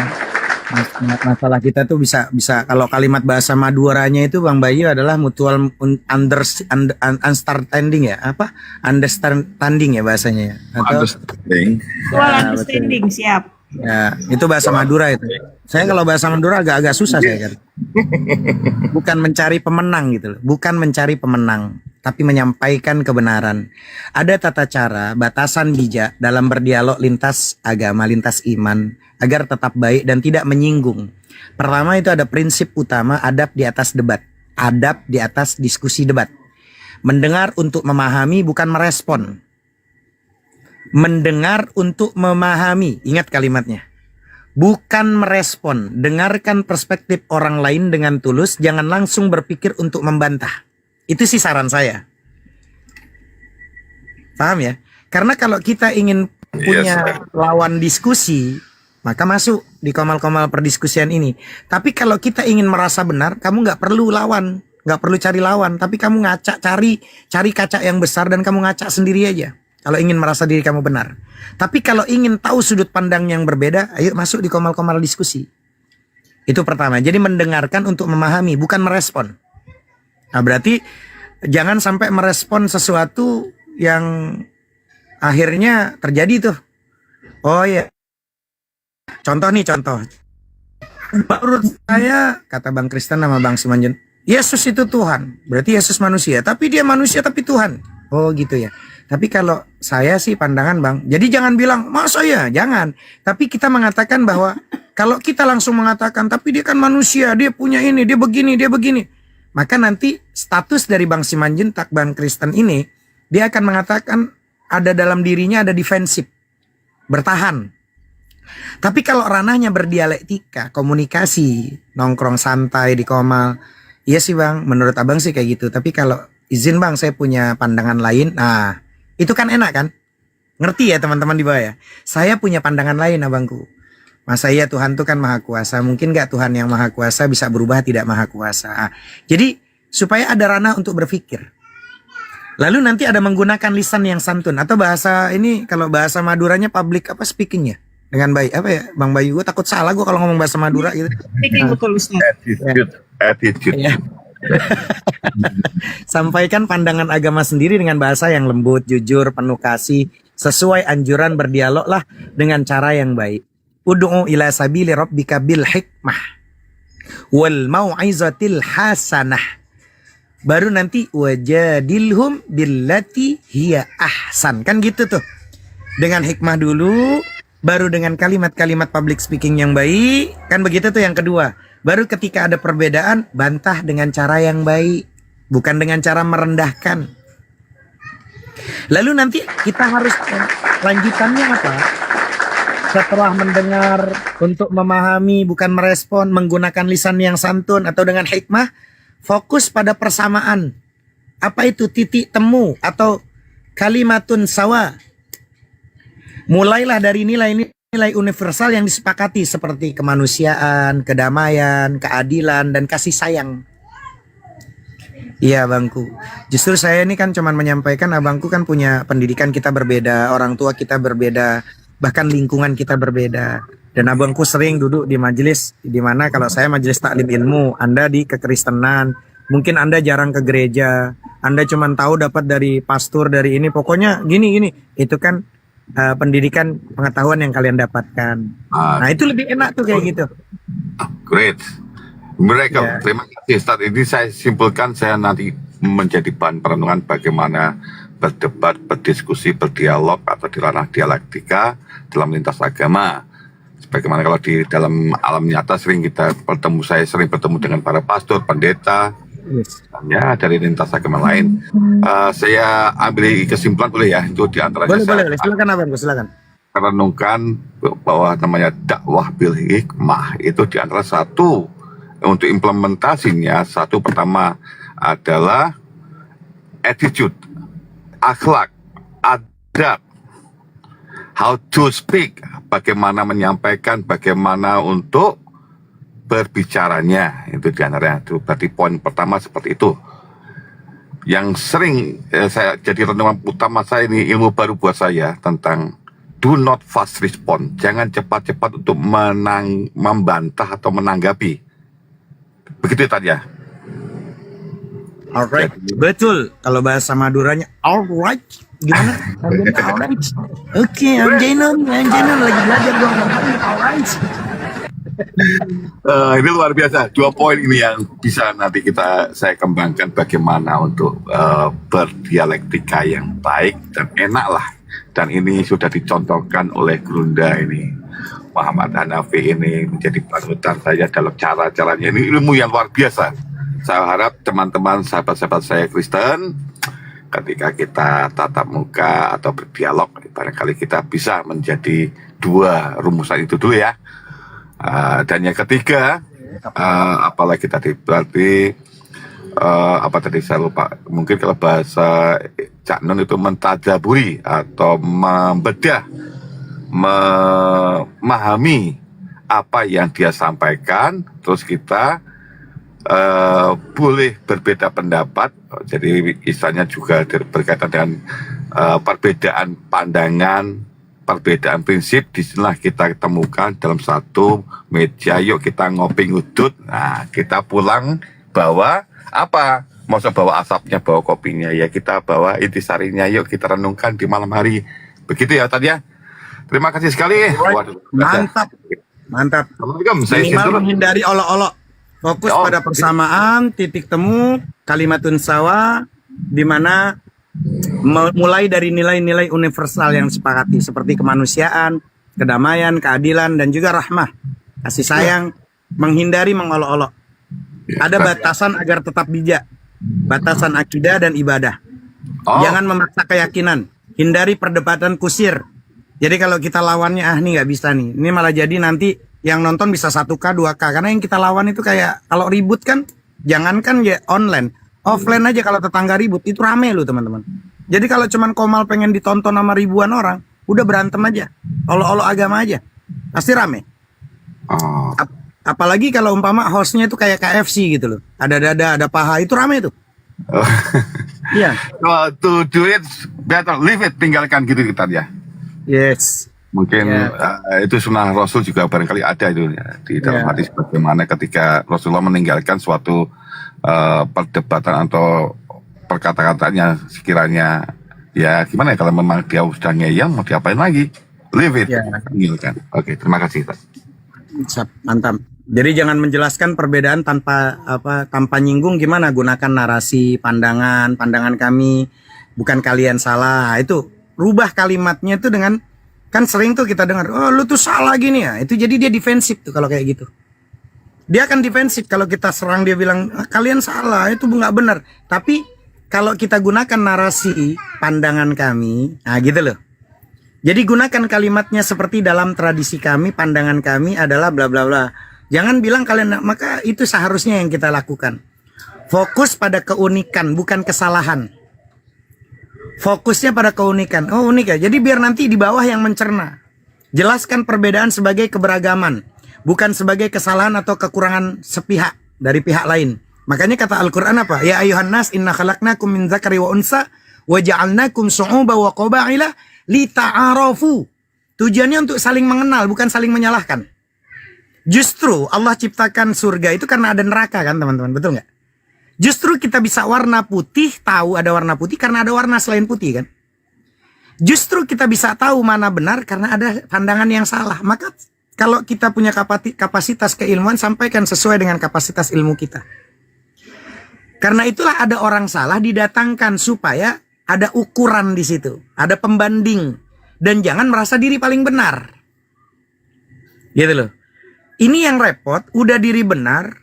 Kalau ada orang yang merasa benar dan ingin menonjolkan kebenaran dengan cara merendahkan yang salah, berarti dia masih perlu validasi dari orang lain. Itu nggak benar malah jadinya.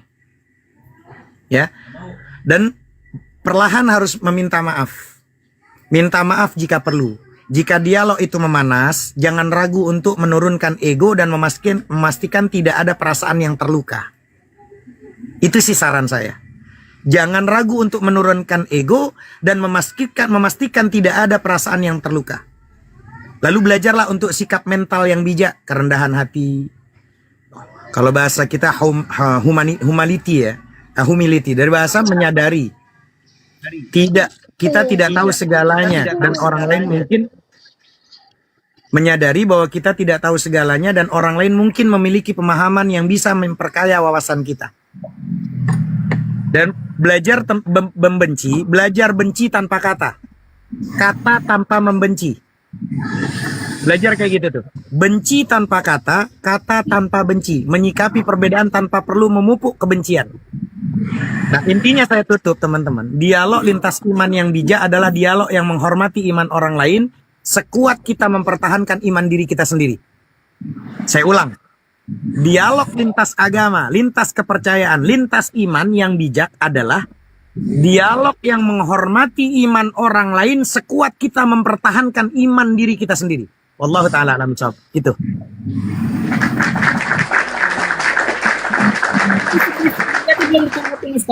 Silakan. Oke, terima kasih Tafadhol. Terima kasih. Oke, begitu saudaraku Kristen, silakan dilanjutkan kalau mau ranahnya, levelnya dialektika. Kalau memang mau merasa tidak puas atau tidak sesuai atau tidak setuju ya, oke, itu debat mungkin boleh kita dimulai.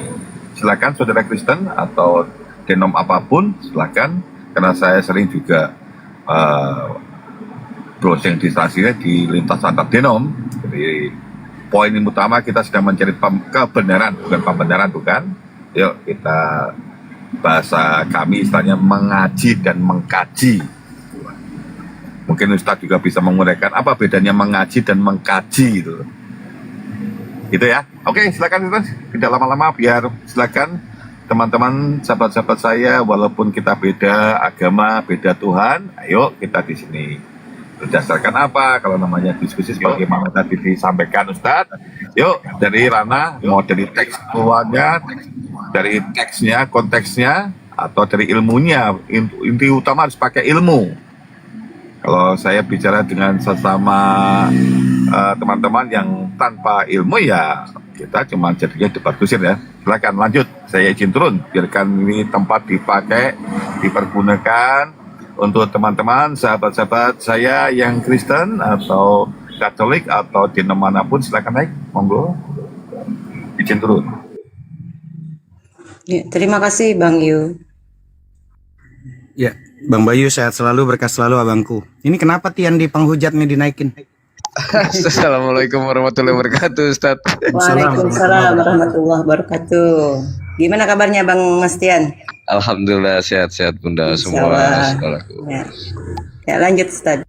Kenapa ini? Ini penghujat Kristen ini. Dulu menghujat sekali nih. Kenapa ditaikin ini? Astagfirullahaladzim. Iya Ustaz. Lanjut teman-teman. Ya Bang Kristen atau Bang Simanjuntak, kali ada pandangan lain? Silakan. Bang Simanjuntak yang katanya, Iya, saya mau belajar, atau Bang Simanjuntak ada yang lebih pintar, saya mau belajar dari kalian semua. Pak Kristen ini, Pak Anapi. Siap. Gimana Bangku? Ya lanjut Bang Simanjuntak, atau temennya yang Kristen sejati, katanya Kristen sejati. Kalau Kristen sejati itu biasanya Bang Simanjuntak, dia kan penuh kasih itu. Tapi kalau penuh kasih, kenapa tapping-tappingannya kok nggak menandakan kasih? Gimana itu Bang Simanjuntak? Nggak mungkin membantah saja. Gini Bang, saya mau debater Islam itu yang cerdas. Saya mau yang begini. Kalau cuman kayak model-model Cican, cuman hujat, cuman ngarang bebas, malas aku ladenin. Ya udah. Sekarang gimana? Ini yang dinaikin orang-orang cerdas mulu ini semuanya nih. Apalagi Tian itu. Dulunya penghujat itu Kristen itu. Bang Kristen. Tian itu dulu Kristen penghujat itu. Keras sekali yo. Nggak ada apa-apanya itu. Sama teman-teman Kristen. Tapi alhamdulillah gitu loh. Karena dia itu khodamnya itu kecoa. Agak bagus dia. Khodam kecoa. Alhamdulillah.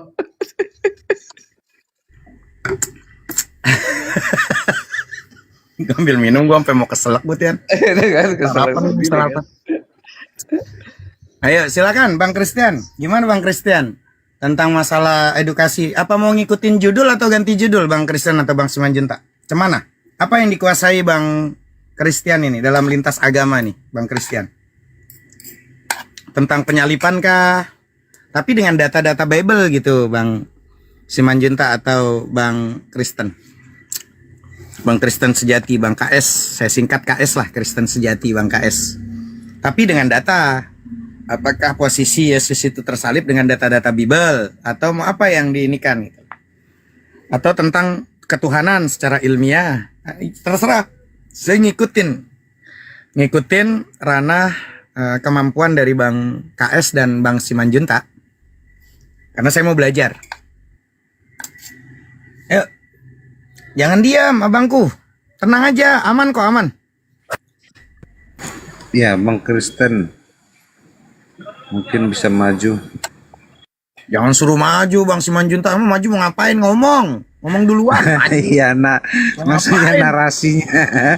Maju ngambil botol dulu, sama ngambil minum dulu, ngopi bareng kita gitu. Maju dulu ambil tuh kopi, apa tua dulu kita minum. Ayo Bang Kristen. Aman Bang, santai. Kita ngobrol santai kok. Ada Ustadz Hanafi. Kristen sejati, monitor. Tian lu ngomong Tian, gue lagi sarapan Tian, lanjut Tian. Iya. Lanjut. Mau pakai judul juga boleh. Tuhan kau mati gitu. Dibantah. Oh enggak kok, Tuhan saya hidup gitu. Tapi kan pernah punya pengalaman mati gitu. Nggak apa-apa.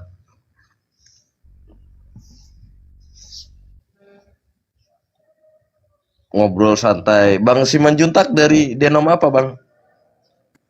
Kalau saya Kristen Protestan, Pak. Oh, Protestan. Iya. Kalau Bang Kristen sejati dari denom apa?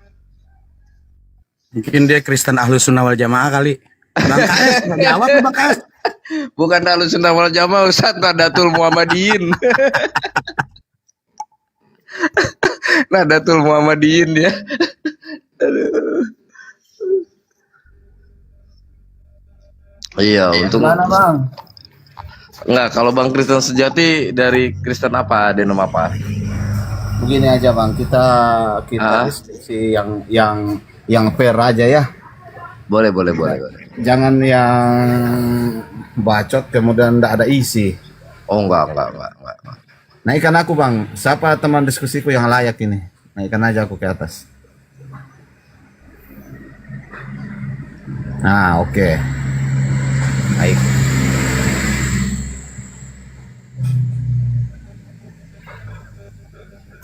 Oke, Bang Kristen sejati tadi pertanyaan saya simpel santai gitu, dari denom apa? Tunggu Bang, aku ada telepon sebentar. Oh iya. Silakan.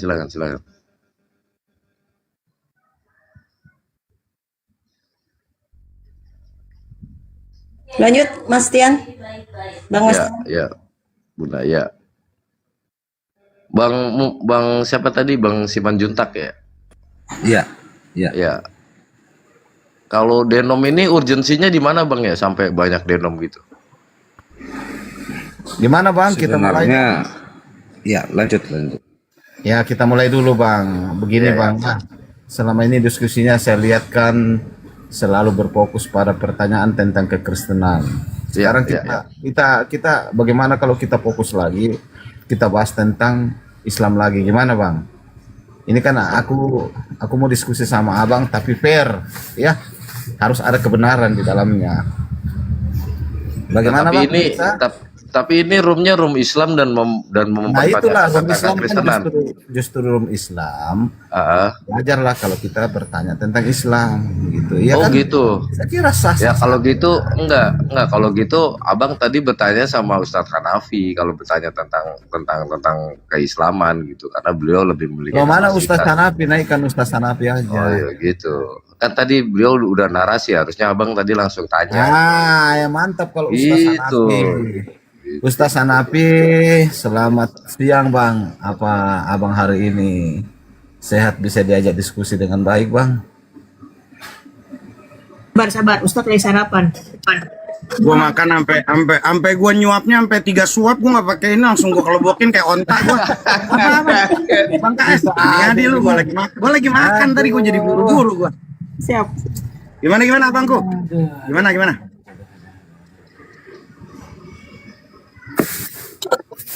Makan dulu, selesaikan dulu lah Ustaz Hanafi nanti. Sudah, abangku, Bang KS sudah. Udah selesai dia, Bang. Silakan bertanya, Bang. Udah, gue lagi nyari korek ini, tahu korek di mana? Tian, lu ngambil korek gua ya? Kagak. Emang saya curanmor. Iya, udah dapat. Gua kalau udah nongkrong sama Tian, udah korek minjem, rokok minjem, semua hilang pula. Modal paru-paru doang ya. Cuman modal paru-paru. Kalau Bang KS, Bang Kristen modalnya cuman korek doang. Ada rokok nggak gitu? Kalau Bang Simanjuntak modalnya punya rokok, nggak punya korek. Akhirnya rokoknya habis dulu. Ayo abangku, silakan yuk, tanya aja, tanya. Mudah-mudahan saya bisa menjawab. Mudah-mudahan. Namanya juga kita belajar kan, semuanya lagi belajar. Betul, semuanya lagi belajar. Itu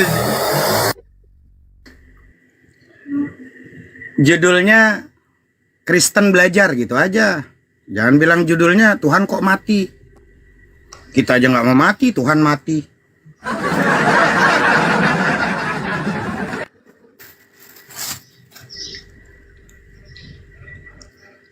Yuk. Apa yang ditanya apa? Dia lagi nyari catatan kali, Tian. Hilang Iya, jatuh kali iya. catatan.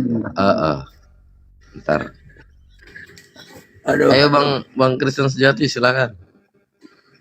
Itu udah di atas Ustadz Hanafi. Iya, nggak apa-apa Bang KS. Teman-teman Muslim juga di bawah mau masuk Bang belajar. Kalau Bang KS, Bang Simanjuntak nanya, teman-teman Islam juga belajar akhirnya dari pertanyaan teman-teman Kristen pastinya. Nah, pokoknya selama masih rokok ada, saya masih agak lembut. Tapi kalau rokok udah habis, gue kadang ngamuk-ngamuk.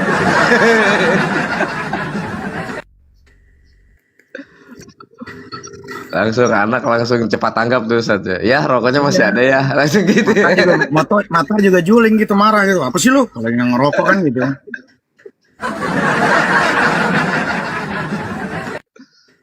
Aduh.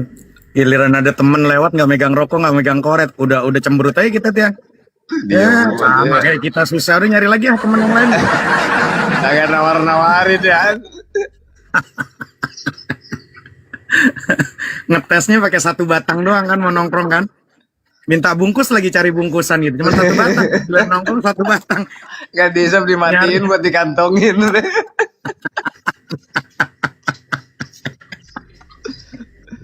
Ya Allah. Ayo Bang Kristen Sejati. Catatannya udah disiapkan belum? Katanya mau bertanya tentang Islam. Tuhan secara ilmiah nggak apa-apa Bang, tanya-tanya tentang ketuhanan. Tuhan tuh gimana sih? Ya. Boleh. Mungkin nggak di setiap zaman boleh berubah kan gitu Ustaz ya. Ya. Menurut kondisi gitu. Ya. Karena kan posisinya Syarat ketentuan berlaku di tiap daerah. Boleh nggak Tuhan begitu kan gitu. Saya, Bang Simanjuntak, sama Bang Tian kadang suka berubah. Berubahnya kalau lagi di rumah lembut gitu loh. Agak keluar ngelihat yang pirang-pirang, agak ganas kita. Ya yang pirang-pirang ya Allah. Karena gua sama Bang Simanjuntak agak pirang-pirang ini, pirang-pirang kebanyakan sama matahari ini, main layang-layang mulu ini. Terus si KS lagi ngumpulin subhat Ustadz. Sabar ya. Oh iya, yang banyak subhatnya ya, silakan subhatnya.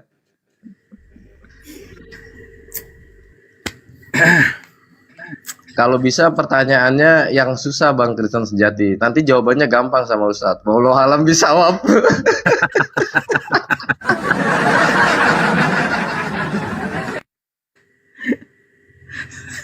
Kadang Bang Simanjuntak, saya kadang suka kalimat nyelenehnya gini ya Bangku, Bang Simanjuntak. Kalian boro-boro mau jawab, nanya aja kalian tuh bingung gitu loh. Lama kali lah KS. Belum, masih dipersiapkan sama Bang Kristen itu. Bang Kintab Boro-boro mau menjawab. Halo, halo, Tanya pun halo. agak lama kali, Bang. Kita mulai. Mulai, Bang. Oke, baik Bang ya. Ini begini Bang ya. Kalau kita berbicara tentang kenabian Bang ya. Ini biasanya kalau di Islam dan Kristen memang konsep kenabian itu memang agak berbeda Bang ya. Tapi pada umumnya biasanya setiap nabi itu menerima wahyu atau firman langsung dari Allah ya. Saya ambil contoh Nabi Musa di dalam Taurat berkata Allah berfirman kepada Musa, ya kan? Demikian dengan kitab Injil, dan di dalam Al-Quran sendiri umat Muslim disuruh bertanya kepada ahli kitab, yaitu Yahudi dan Nasrani. Nah, pertanyaan saya begini, kalau betul Muhammad adalah Nabi, harusnya dia juga seperti itu, menerima firman langsung dari Allah. Nah, sekarang adakah tertulis di dalam Al-Quran berbunyi Allah berfirman kepada Muhammad? Itu aja, sederhana. Oh, Oke. jadi apakah ada nubuatan bahwa Allah berfirman langsung kepada Nabi Muhammad di Al-Quran? Ya, begitu. Itu kan harusnya begitu.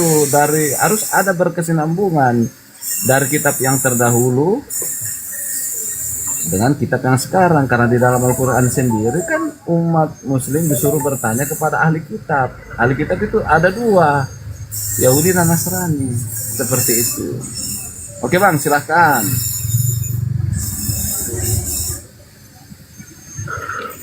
Oke, bismillah. Alhamdulillah, Allahumma sholli ala Muhammad wa ali Muhammad. Dalam tradisi Islam dan berdasarkan ayat-ayat Al-Quran, abangku, yang namanya posisi momen-momen, terdapat momen-momen di mana Allah berfirman atau berkomunikasi langsung kepada Nabi Muhammad SAW, terutama saat peristiwa Isra Mi'raj. Meskipun sebagian besar wahyu diturunkan melalui perantara malaikat Jibril. Walaupun sebagian ada yang melalui malaikat Jibril. Ada peristiwa yang langsung beberapa rincian yang langsung diturunkan kepada Nabi Muhammad SAW adalah peristiwa Isra Mi'raj, langsung tanpa perantara. Maka menurut ulama tafsir, riwayat dan tafsir, Nabi Muhammad menerima perintah salat 5 waktu langsung dari Allah tanpa perantara malaikat Jibril saat beliau berada di Sidratul Muntaha. Begitu Bang KS. Nah, ada juga penyampaian melalui hati, langsung ke dalam jiwa, diwahyukan. Ya, dalam beberapa keadaan Allah menyampaikan wahyu langsung ke dalam hati Nabi Muhammad melalui perantara malaikat Jibril yang memberikan wahyu secara langsung, seringkali dirasakan sangat berat oleh Nabi Muhammad. Terus dialog di dalam Al-Quran terdapat ayat-ayat yang menunjukkan dialog langsung, ya, atau penegasan Allah kepada Nabi seperti di dalam surat An-Najm ayat 1 sampai 18. Ya, di surat An-Najm ayat 1 sampai yang mengabarkan pengalaman spiritual Nabi saat malaikat Jibril dalam wujud aslinya yang menerima wahyu dari sisi Allah langsung. Bahkan ada 2 ayat terakhir surat Al-Baqarah, yaitu ayat yang 285 sampai 286. Bahkan beberapa riwayat menyebutkan bahwa 2 ayat terakhir surat Al-Baqarah tersebut diberikan langsung oleh Allah kepada Nabi Muhammad pada malam Mi'raj. Gitu loh. Perbedaan dengan Nabi Musa nih, Bang. Allah berkomunikasi dengan Nabi Muhammad. Al-Quran secara eksplisit menyebutkan bahwa Musa memiliki keistimewaan. Makanya disebutnya adalah kalamullah. Berbicara, pembicaraan Tuhan. Jadi dia selalu berbicara dengan Tuhan. Yang berbicara langsung secara eksplisit dalam konteks wahyu, posisi surat An-Nisa ayat 164. Itu dijelaskan di Al-Quran. Tapi pengalaman spiritual Nabi Muhammad pada saat Isra Mi'raj dianggap sebagai pengalaman tertinggi pertemuan wahyu langsung. Nah, secara ringkas, abangku, Al-Quran adalah firman Allah yang disampaikan kepada Nabi Muhammad baik melalui perantara Jibril maupun secara langsung dalam momen-momen istimewa. Gitu Bang KS. Dan Baik. jawaban singkat itu, abangku. Baik, saya hargai jawabannya. Betul, apa yang kamu sampaikan itu sesuai dah dengan apa yang tertulis di dalam ajaran Islam. Hanya saja di sini, Pak, setiap Allah menyampaikan wahyu atau firman, selalu berbunyi, maka berfirmanlah Allah, contoh kepada Daud, maka berfirmanlah Allah kepada Yesaya. Maksud saya bunyi katanya itu Allah berfirman kepada Muhammad. Itu yang saya mau dengar, Bang. Apakah ada dalam Al-Quran itu? Enggak, simpel. Saya belum dapat benang merahnya dari jawaban abang ini, jujur aja. Ya kalau secara Islam ya mungkin kalian udah dapat, karena kalian kan percaya. Aku kan mau yang kejelasan gitu ya. Bagaimana, Bang? Maksudnya langsung Allah itu ngomong tentang Nabi Muhammad gitu. Allah berfirman, harus ada bunyinya di dalam, adakah bunyi di dalam Al-Quran berkata Allah berfirman kepada Muhammad. Itu dia, karena kitab-kitab terdahulu selalu begitu. Allah berfirman kepada Nabi Musa, Allah berfirman kepada Yesaya, Allah berfirman kepada, itu kan kepada, selalu begitu bunyinya, Bang. Kan abang bertanya versi Muslim kan, betul nggak abangku? Ini kan kita berbicara tentang kesinambungan kitab, Bang. Ini kan Oke. Nah, makanya perbedaannya bertanya kepada ahli kitab. Artinya ahli kitab itu Kristen dan Yahudi. Nah, itu ketika disuruh bertanya tentulah mengikuti ahli tata cara dari kitab-kitab itu ketika ada firman atau wahyu yang disampaikan. Cuman bunyinya aja yang saya mau ingin tahu, apakah ada di Al-Quran sama seperti bunyi-bunyi yang di kitab-kitab paham saya, terdahulu. baik. Jadi abangku kan mintanya untuk supaya sama seperti Bible. Abangku, Seperti Bible itu dengan Al-Quran itu antara langit dan bumi, abangku. Bahkan Bible itu disandingkan sama hadis sahih aja nggak sebanding. Bahkan dengan hadis doib aja nggak sebanding, abangku. Lah itulah makanya saya bilang, Bang. Saya juga percaya, Bang, bahwa ajaran Islam langit dan bumi dengan kekristenan. Nah, kalau kamu bilang bandingkan, kalau kita mau fair begini aja, Bang, ya, dengar saya ngomong, Bang, ya. Ya, lanjut. Yesus ini kan penjelmaan firman Allah. Kalau Yesus mau disandingkan dengan Muhammad, tidak setara, Bang. Dia firman Allah, Muhammad penerima. Nah, kalau kita mau sanding-sandingkan, Bang, tidak selevel, Bang. Yesus jauh di atas, Bang.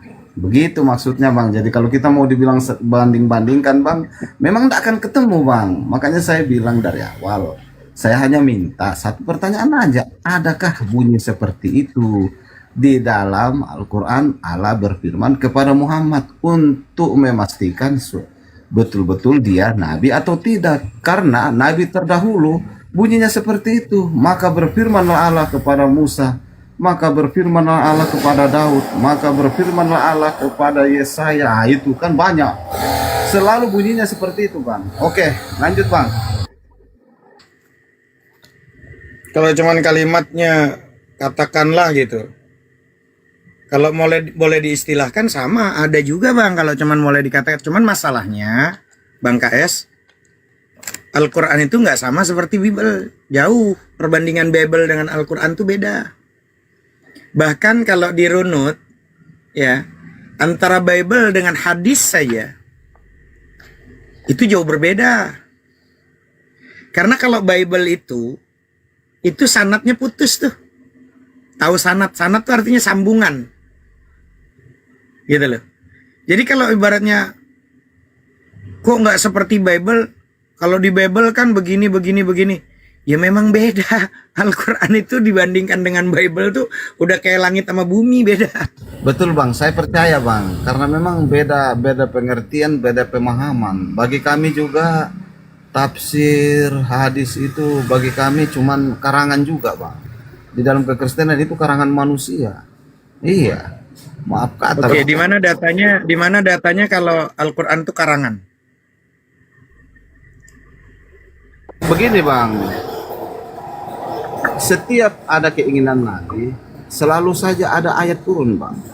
Artinya di sini bahwasanya Al-Quran turun ketika ada keinginan Nabi. Contoh, Nabi ingin menikahi anak mantunya gitu, Bang. Ya berarti itu udah dijawab sama Bang KS. Bang KS minta langsung, nanti ada langsung dari Allah teguran. Itu udah dijawab. Mintanya Allah langsung bilang kepada Nabi Muhammad. Nah, itu udah tahu. Berarti artinya Nabi Muhammad tuh dijaga oleh Allah. Nabi Muhammad itu langsung jaga sama Allah. Makanya Rasulullah mengatakan ada bani Rabbi fa ahsana ta'dibi. Yang mendidik langsung Allah. Gitu loh. Beda. Makanya jangan disamakan Bible sama Al-Quran. Jauh beda.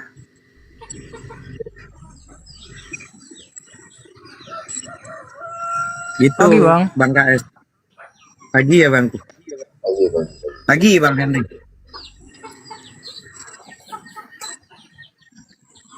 Bang Henry Kristen, abangku. Saya Katolik, Bang. Dari Denom apa? Katolik, Bang, Katolik. Oh, Katolik. Beda berarti sama Bang KS apa Protestan? Oh, Katolik nanti ngobrolnya sama saya, Ustaz. Nanti kita ngobrol ya, Bang Henry ya. Diselesaikan dulu sama Bang Kristen sejati. Boleh, Bang. Enggak, gue udah jawab tadi Bang KS. Kita udah jawab, jadi antara Bible dengan Al-Quran memang berbeda. Kalau Bang Henry mau masuk, soalnya Bang KS ini lagi kayak agak sibuk. Lanjut aja lo ngobrol berdua, coba silakan. Iya. Bang Henry dari Katolik ya? Iya, betul, Bang. Oke, ya. Salam kenal Bang ya. Bang, saya boleh Bang, boleh bertanya-tanya tentang kekatolikan, Bang? Boleh, Bang. Oh, boleh. Oke. Saya mau tanya 3 pilar iman di dalam Katolik itu apa aja, Bang? 3 pilar itu ya sepemahaman saya Alkitab, tradisi suci, magisterium gitu, Bang. Iya. Alkitab, tradisi suci, magisterium. Alkitab, tradisi suci dan magisterium gitu ya. Itu tiga pilar ya? Istilahnya seperti gini, Bang, 3 dasar lah gitu. Dasar kita berangkat untuk tentang keagamaan itu yaitu gitu loh. Tentang keagamaan atau keimanan, Bang? Iya, tentang keimanan kita sebagai seorang Katolik gitu loh. Oke. Sekarang kalau di Bible nggak ada, tapi di magisterium ditetapkan dan di dalam tradisi gereja ada, itu pasti boleh dilakukan, Bang. Gini, Bang, sederhananya saya menjawab boleh gitu. Iya. Tapi kenapa boleh kan gitu, Bang? Saya menjawabnya seperti ini, Bang. Itu kan ada tertulis itu hukum yang utama itu gitu kan. Saya sih memahaminya kita berangkat dari situ, Bang, bukan secara umum ini ya. Ini pemahaman saya, Bang ya. Kenapa itu kita di luar Alkitab itu ada magisterium, ada tradisi suci. Saya memahaminya tentang ayat yang ada tertulis dalam Alkitab yang mengatakan, kasihilah Tuhan Allahmu dengan segenap hatimu, dengan segenap akal budimu, dengan segenap pikiranmu. Ya. Ini apanya? Bahasanya kira-kira seperti itu, Bang. Oke, saya ulang lagi ya supaya dipertegas. Ketika di Bible tidak ada, kemudian di magisterium ditetapkan dan kemudian muncul menjadi tradisi gereja, itu boleh dilakukan, Bang ya? Iya, boleh, Bang. Oke. Dasar kita itu dari mana ya, tetap dari Alkitab sih itu, Bang. Oh gitu. Walaupun di dalam Bible sendiri tidak ada. Nanti saya pertajam pertanyaan saya. Iya, Bang. Oke. Kita gini, Bang. Yang kita lakukan di luar Alkitab, Ya. itu ada. Ya, dasarnya juga Alkitab, Bang. Cuman di dalam Alkitab itu kan nggak eksplisit diterangkan gitu loh. Tapi dasar kita mengadakan itu di luar Alkitab yang nggak eksplisit diterangkan ya. Dasar kita yaitu yang ada sih ayatnya, Bang. Kita bukakan aja langsung, Bang ya. Silakan.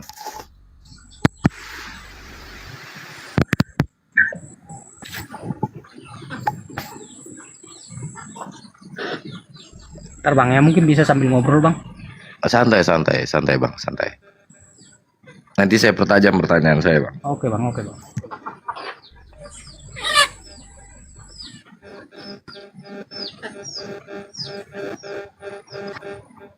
Ian, waktu lu jadi Katolik dulu, lu nggak pernah ketemu sama Mbak Tolik ya? Enggak adanya Katolik. Waktu lu dulu Jadi jadi Katolik. Pernah nggak ketemunya sama Mbak Tolik itu, pernah nggak gitu? Enggak Ustaz.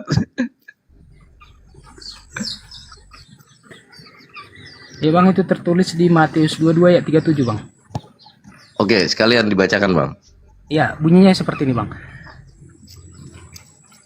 Kita baca aja dari 35-nya ya biar gampang dipahami ya. Dan seorang Oke, dari oke. mereka, seorang ahli Taurat bertanya untuk mencobai dia. Guru, hukum manakah yang terutama dalam hukum Taurat? Jawab Yesus kepadanya, kasihilah Tuhan Allahmu dengan segenap hatimu dan dengan segenap jiwamu dan dengan segenap akal bunimu. Oke. Yang ke-38-nya, itulah hukum yang terutama dan yang pertama. Gitu Bang.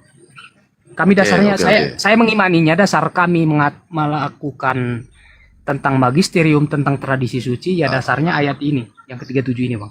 Oke, itu kalau boleh saya analogikan sebagai petunjuk teknis Bang ya. Kalau pelaksanaannya bebas. Iya Bang, bebas Bang. Oke, pelaksanaannya jadi bebas ya. Itu hanya teknis ya, garis besar aja ya. Iya, iya. Oke, sekarang saya mau tanya lagi Bang. Mm-mm. Apakah para murid melakukan doa rosario? Para murid melakukan doa rosario. Gini Bang, saya menjawabnya, saya sepanjang Ya. saya membaca Alkitab itu tidak ada. Oke, tidak ada ya, tidak pernah dilakukan ya oleh para murid. Sekarang saya mau tanya, sejak kapan ada doa rosario? Apakah Abang tahu? Oh, saya kurang tahu Bang. Saya nggak Oke. ke situnya Bang. Saya bukan ahli sejarah juga, nggak juga sih. Oke. Saya nggak terlalu memikirkan ke situ gitu loh. Oke, sekarang saya tanya lagi, apakah doa rosario masuk dalam doa credo di dalam kekatolikan? Bahasa-bahasanya saya nggak terlalu itu Bang. Kedua credo maksudnya gimana Bang? Doa credo itu adalah doa iman, doa dasar. Oh, kalau dibilang seperti itu ya saya juga melakukan itu Bang. Saya Oke, biasa berdoa rosario, dan di agama kami itu ada khusus itu bulan rosario. betul. Sekarang ketika para murid tidak pernah melakukan dan kemudian tiba-tiba muncul, itu juga tetap boleh dilakukan, Bang. Ya kan udah yang saya jawab tadi Bang. Kan itu udah tradisi suci, apa namanya, udah magisterium gitu, apa segala macam Iya. gitu loh Bang. Kalau bicara itu tradisi, iya kalau udah bicara menjawab itu, tradisi, iya kalau bicara tradisi kan para murid tidak pernah melakukan. Iya, tapi magisterium gitu Bang. Jadi makanya Oke, tiga berarti pilar, itu, Bang. oke, berarti itu suatu ketetapan ya. Iya betul Bang. Oke, hasil dari magisterium. Ya kurang lebihnya seperti itulah Bang. Karena kan kami melakukannya gitu. Berarti kalau tidak ada di Alkitab dan tidak tradisi suci, berarti hasil magisterium gitu Bang. Oh gitu. Magisterium itu sama ya kedudukannya dengan Alkitab ya? Iya sama Bang. Oh Itu sama ya. tiga pilar dibilang. Kan tiga pilar, tiga dasar itu masuknya, itu tiga pilar itu. Oke. Berarti ada nggak menurut Abang di dalam doa rosario itu yang paling mendasar? Di dalam rosario itu yang paling mendasar. Ya. Ya saya enggak. Ya namanya itu satu kesatuan, saya nggak bisa mengatakan yang paling Oke. mendasar ini, yang umum ini enggak. Saya nggak bisa mengatakan Oke. seperti itu Bang. Oke, sekarang Abang sepakat bahwa Yesus adalah Tuhan. Nah, kalau kita mengatakan Yesus adalah Tuhan, kita memaknanya mau bawa kemana, Bang? Di sini yang pertentangan yang salah, Bang. Kalau Abang mengatakan nih, Yesus adalah Tuhan gitu, saya menjawab iya. Abang mengatakan ayat-ayat yang ini, itu Abang lebih ke sini, Bang. Sepanjang saya berdiskusi, Bang ya. Kalau pertanyaan yang ditanyakan seperti itu, bukan Anda sih. Orang-orang yang bertanya seperti itu lebih mengacu kepada Yesus itu adalah Bapa itu sendiri gitu loh. Oh gitu. Kalau Abang Iya. percaya bahwa Yesus juga adalah sang sumber? Bukan, itu sangat jelas, itu banyak sekali di dalam Alkitab mengatakan itu Yesus itu bukan sang sumber. Yesus bukan sang sumber ya? Berarti sepakat ya? Kita kunci jadi dulu gini, Bang. jawabannya ya. Iya Bangku. Gini Bang, terkait dengan Yesus itu kita katakan Tuhan atau kita menuhankan dia, itu lebih kepada panggilan Bang. Oh panggilan ya. Walaupun nggak ada perintahnya, berarti Anda butuh larangannya ya? Bukan seperti itu Bang, saya menyatakan bukan. seperti ini tadi Bang. Dasar iman saya kan ada 3 tadi tuh. Iya.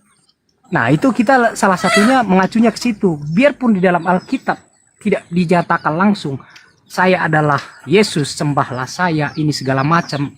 Enggak, kita bukan lebih ke situ. Saya ini berbicara tentang gimana kita Bang ya. Iya. Gimana saya kayak Silakan, gini Bang, gitu loh. silakan. Iya, yang Bang. Iya, soalnya saya sering berdebat gitu. Saya berbicara tentang keimanan saya. Saya dinyatakan seperti ini. Kamu itu salah doktrin. Yang benar ini seperti ini gitu loh. Sedangkan yang menyatakan itu kamu itu salah doktrin gitu. Dia nggak memahami doktrin itu apa sih. Jadi kalau dibilang saya salah doktrin, sedangkan dia mau mengajari saya, bedanya dia dengan yang saya imani apa gitu loh. Dia juga mengatakan seperti itu, dia udah mau mengajari saya, dia udah mau mendoktrin saya gitu loh. Jadi Oke. dia berkata seperti itu, kenapa dia harus benar? Kenapa yang saya imani sekarang harus salah gitu loh? Oke. Apanya di Saya akan mengunci jawaban Abang bahwa tapi jawaban pertanyaan saya belum dijawab, Bang. Apakah Yesus adalah Tuhan kalau menurut Abang? Saya hargai pertanyaan. Iya, terkait dengan itu, Bang. Saya menjawabnya kayak gini tadi, Bang. Terkait dengan Yesus itu kita panggil Tuhan, kita panggil guru, kita panggil nabi gitu. Itu bukan mau mengacu kepada Bapa gitu loh. Oh, bukan. Tapi Ya? selama ini saya melihatnya orang kalau bertanya apakah Yesus itu Tuhan, ketika dijawab Tuhan, orang itu mengatakan itu Yesus itu Bapa itu sendiri gitu loh. Oke. Memaknainya, memahaminya seperti itu dah. Oke. Bukankah ada dia sekian yang mengatakan bahwa engkau mengenal Allah satu-satunya yang esa gitu loh. Ya, bagus. Kita Ini kan kunci kontradiksi jawabannya. jatuhnya. Betul. Padahal kontradisinya itu juga diambil dari Bible-nya, tapi pemahaman mereka yang kontradiksi kan gitu, Bang. Itu di situ, Bang. Pemahaman itu yang salah, Bang. Jadi Betul. ada juga itu dari pertanyaan itu yang sempat rame, sempat heboh. Yesus punya Tuhan, kan gitu. Nah, orang-orang Kristen nggak terima. Nah, orang itu nggak memahami. Kalau pemahaman saya, Bang, ya, bisa jadi saya yang salah gitu, salah memahami. Bisa jadi orang itu yang benar. Tapi kalau pemahaman saya dikatakan Yesus punya Tuhan, ya Yesus punya Tuhan. Oke. Sekarang mantap. Jujur, Bang. Oke, sekarang kita bisa saut-sautan doa rosario, Bang ya. Saya mulai dulu, Bang ya. Nanti di situ ada pertanyaan saya yang nyambung. Oke. Nanti saya enggak seperti itu, Bang. Mohon maaf, Bang tuh ya. Mohon maaf, Bang. Tuh ya. Saya kalau tentang berdoa itu saya tidak seperti berdiskusi gitu, Bang. Jadi kalau kalau tentang berdoa itu sangat privat kalau buat saya, Bang ya. Oke, maksudnya maksud saya kan gini. Anggaplah itu privat atau keimanan gitu kan ya. Tapi kan tadi kan saya tanya, harus ada dasarnya kan. Ketika Yesus tidak pernah melakukan doa rosario, para murid tidak pernah melakukan doa rosario, dan kemudian doa rosario ini muncul di abad ke-12, saya informasikan seperti itu, Bang. Maka kita pertanyakan uji materi ini, doa ini.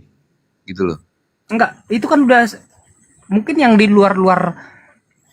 luar Alkitab yang mau ditanyakan Abang tentang keimanan Katolik, ya jawabannya yang satu tadi, Bang.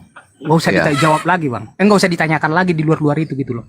Oke, misalnya gini, Bang. Ketika ada ditulis dalam doa rosario ya, abang boleh bersautan dengan ya. Salam Maria Bunda, salam, ada kata-kata di situ Salam Maria Bunda Allah. Abang setuju nggak? Salam Maria Bunda Allah ya, sangat setuju. Oh, berarti dia bukan Bunda Tuhan, Bang. Ya gini, Bang, kembali kepada yang tadi, Bang. Itu tentang Allah, Tuhan, itu lebih kepada panggilan, Bang.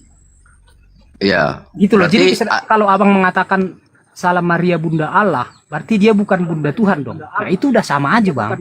Allah Tuhan itu udah sama aja, Bang. Iya kan? Panggilan, Bang. Jadi bukan karena sekarang saya bukan karena berarti gimana, Bang? Gimana, Bang? Bukan masalah panggilan, bukan masalah keinginan, bukan masalah apa namanya ya, istilahnya orang-orang itu kemudian kamilah yang akan menyatakan Yesus sebagai Tuhan kan gitu. Tapi lebih dipertegas lagi kata-kata itu. Apakah ada yang salah dari kata-kata itu? Salam Maria Bunda Allah. Berarti di situ menunjukkan bahwa Maria adalah bunda dari sang sumber gitu. Ya itu dia, Bang, makanya saya bilang tadi. Iya. Karena itulah Abang udah gini, Bang. Karena Abang udah memahaminya, Allah itu adalah Bapa itu sendiri gitu loh. Sedangkan sepanjang saya membaca Alkitab, Allah itu adalah gelap. Allah itu adalah gelap. Oh, dan bukan Bapa itu sendiri. Dan itu menunjuknya ke siapa, Bang? Kalau Allah itu menunjuknya banyak, Bang. Oh, banyak, Bang. Malaikat juga dipanggil Allah, Roh Kudus juga dipanggil Allah. Dan terkait dengan Tuhan, sepanjang saya membaca Alkitab, itu hanya dipakai panggilan kepada Yesus dan Bapa. Terkait dengan Tuhan ya, sepanjang saya membaca Alkitab. Oke, berarti di Kejadian 1, Bang. Kalau bisa di situ menyebutkan gelar ya. Dia siapa, Bang? Allah itu bukan Allah. Jadi ini, Bang. Iya, saya memahami pertanyaan Abang. Di dalam Kejadian itu ada itu ayatnya yang mengatakan seperti ini, Bang. Biar Abang lebih gampang menangkapnya gini. Kami akan menciptakan gitu loh. Jadi Allah berbicara seperti itu, kami. Berarti ada beberapa Allah itu, Bang. Oh gitu. Ya, Seperti juga Iya, di misalnya di Kejadian kan juga ditulis, marilah kita menciptakan manusia segambar. Iya, Gitu kan. sesuai dengan gambar kita. Kan marilah kita. Oh, Berarti betul. kan itu lebih dari satu, Bang. Berarti Allahnya banyak di situ, Bang. Allah itu seperti yang saya bilang tadi, Bang. Allah Ya. itu adalah gelar gitu. Jadi kalau kita korelasikan dengan ayat yang satu, kalau kita tidak memahami itu, ya ngaco, Bang. Seperti Oh, ada ayatnya gitu. itu di dalam Yohanes kalau nggak salah itu, inilah bahwa engkau mengenal, bahwa mereka telah mengenal engkau satu-satunya Allah yang benar dan Nah, telah mengutus kemudian- Yesus Kristus. Gitu. Nah, Nah, itu kalau betul. dipahaminya seperti itu ngaco, Bang. Tapi itu sebenarnya menurut Abang nggak kacau itu? Ya pemahaman saya nggak ngaco, Bang. Pemahaman saya seperti ini. Iya. Seperti ini. Bahwa mereka telah mengenal engkau satu-satunya Allah yang benar. Saya memaknainya itu, Bang. Saya mengenal Bapa itu adalah dialah satu-satunya yang benar. Dan di luar itu pasti ada yang tidak benar. Ya saya meyakini itu. Oh, berarti lebih kata-kata di ujung kalimatnya ya, bukan pada bercerita tentang Allahnya itu sendiri. Ya jadi bukan kita, kan orang selalu istilahnya kontradiksinya di ayat itu kan menyatakan Tuhan itu cuma satu.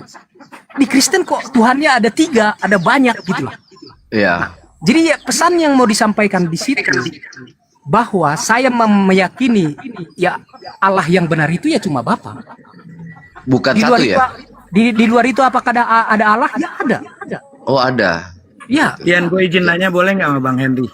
Oh, iya, silakan Ustaz. Fadol. Iya Bang, Satu jadi aja pemaknaan saya pertanyaan. tentang ayat itu lebih ke situ Bang, bukan menyatakan Saya nanya satu aja, Bang Henry berarti udah belajar baca Bible kan? Bible udah terbaca semua kan? Betul nggak?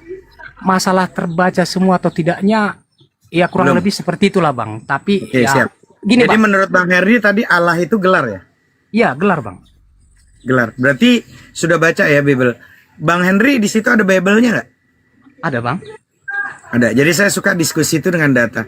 Iya, betul. Setelah saya baca di Bible itu seluruhnya, ada di Amos 4 nomor 13. Coba baca Bang. Kan Bang Henry tadi bilang Allah itu gelar kan? Iya betul. Coba baca di Amos 4 nomor 13 Bang. 4:13. Amos 4:13. Oke Bang. 4:13. Orang Israel tidak mau berbalik kepada Tuhan. Itu perikopnya Bang ya.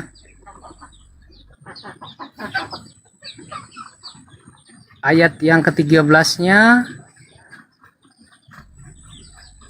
sebab sesungguhnya Dia yang membentuk gunung-gunung dan menciptakan angin, yang memberitahukan kepada manusia apa yang dipikirkannya, yang membuat fajar dan kegelapan, dan yang berjejak di atas bukit-bukit bumi Tuhan Allah semesta alam, itulah namanya. Maksudnya gimana Bang? Namanya siapa Bang? Ya Tuhan. Allah Di situ- semesta alam. Di situ namanya Allah Bang. Allah Ya, semesta Allah alam. semesta koma. alam, itulah Ya. namanya. Nah, namanya siapa? Itu Bang, kalau kita ambil terjemahan aslinya, bahasa aslinya Bang, itu mohon maaf ini Bang ya, kita kan lagi diskusi nih. Itu Emang bisa Ya, baca iya. original text Bang Henry? Bang Henry bisa baca original text paham? saya nggak paham Bang. Gini Bang, saya jujur aja Bang, saya nggak paham baca original teks. Tapi gini Bang, Terus Kalau aslinya si- gimana bisa tahu Bang Henry? enggak gini Bang. Ini kan udah zaman udah canggih Bang. Kalau zaman udah canggih. Saya kalau ada suatu ayat yang menurut saya susah memahami, saya pergi ke original teksnya Bang. Iya, masalahnya Bang Henry tahu nggak original text? Ngerti bahasa original text nggak? Kan zaman udah canggih Bang. Iya, masalahnya saya tanya, diterjemahkan berarti penerjemahan ini salah. Ya dibilang salah ya enggak Bang. Saya udah Nah, berarti namanya di situ namanya siapa? ya namanya sih itu Tuhan Bang. Allah semesta alam itulah namanya. Berarti Itu namanya siapa? Itu pakai koma Bang. Abang gini Bang ya. Saya nggak Berarti memaksakan. kalau pakai koma itu dilanjut atau berhenti?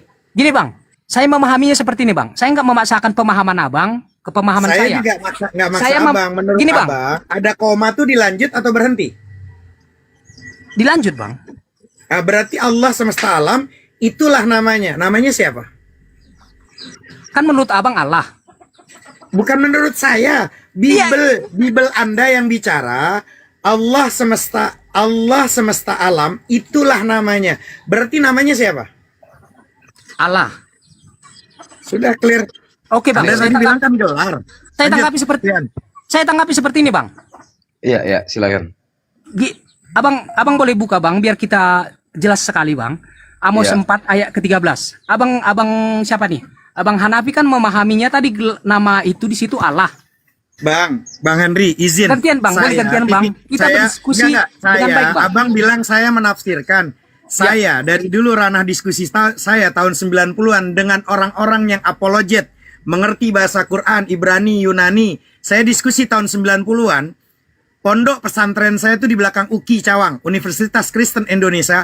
Saya ranah diskusi nggak pernah saya menafsirkan apapun. Saya membawakan dengan bahasa Bible yang ada, baik terjemahan original teks. Maka saya tidak menafsirkan. Terserah Bang Henry yang menafsirkan.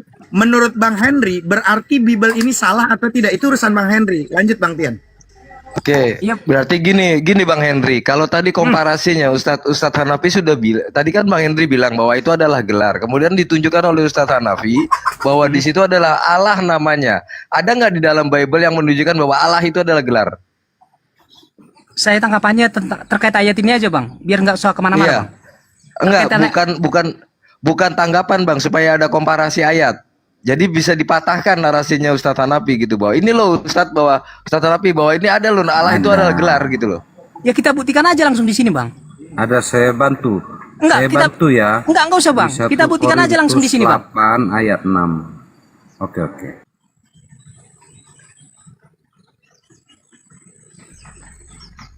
Boleh kita lanjut bang? Gini bang. Lanjut Bang Henry. Dibaca aja bang. Kita baca aja Amos 4. Sebab sesungguhnya, langsung aja bang ya, yang membuat fajar dan kegelapan, dan yang berjejak di atas bukit bumi. Kita langsung kasih aja namanya bang ya. Bukit bumi Yahweh, Presiden semesta alam. Itulah namanya. Jadi kita ambil aja namanya yang mana di situ bang, dengan yang saya bikin tadi bang. Dan yang bekerja di atas bukit-bukit bumi Yahweh, Presiden semesta alam. Itulah namanya. Oh, itu, ada Bang. tulisannya presiden ya Bang? Enggak, biar kita gampang memahami gelar atau nama itu gitu loh bang. Sekarang kita ganti bang. Kita ganti ya. Dan yang bekerja di atas bukit-bukit Allah. Yang bekerja di bukit-bukit presiden. Oh, presiden. Yahweh semesta gitu. alam. Itulah namanya. Gitu bang. Oh, gitu. Jadi presiden sama dengan Allah ya Bang ya? Iya, itu gelar bang. Boleh. Di Alkitab bang. Boleh, iya. Oh gitu. Jadi ada itu ayatnya bahwa memang di situ tulisannya presiden. Enggak, biar gampang dipahami bang. Jadi Tuhan itu kita ganti langsung namanya dengan Yahweh. Jangan Allah Bang. itu kita Tadi ganti dengan presiden. Gini, Ustadz Hanafi itu tadi dia nggak ganti Allah loh. Dia ada di Amos itu ditulis loh Bang. Itu memang Allah itu namanya. Terus Abang ganti presiden. Abang, itu ada Abang baca aja langsung ayatnya bang, biar gampang dipahami. Jadi saya mengatakan seperti ini tadi. Abang kan memahaminya seperti itu. Kata abang enggak, itu di Alkitab. Ya saya juga mengatakan yang di Alkitab bang, gitu loh. Iya. Presiden di mana di Alkitab tuh ada presiden mana? Iya. Kita menggantinya kata Allah itu dengan gelar bang. Iya, boleh saya diganti, tanya Bang, ya? di mana di Bible itu ada kalimat presiden di mana? Iya bang, terima kasih ya bang Kuya. Kalau berdiskusi itu nggak seperti ini bang. Kalau kita udah berdiskusi seperti itu, saya lebih baik turun bang, gitu. Dan saya Bang Henry lebih suka Bang Henry turun karena saya diskusi dengan data bukan dengan asumsi. Iya bang. Kalau Bang Henry tidak ya. bisa menunjukkan data, Bang Henry turun saja. Ya. Karena Bang kapasitas Bang Henry bukan sama saya. Oke. Ketika Bang Henry mengatakan tadi Allah itu gelar, mana data Allah itu gelar? Ambil rujukan dari manapun. Ketika kita menyampaikan dengan data di Bible bahwa di Amos 4 nomor 13 bahwa itu adalah Allah itu namanya, lalu kenapa saya yang dianggapnya saya itu salah? Lalu saya baca Bible-nya kok saya dibilang salah?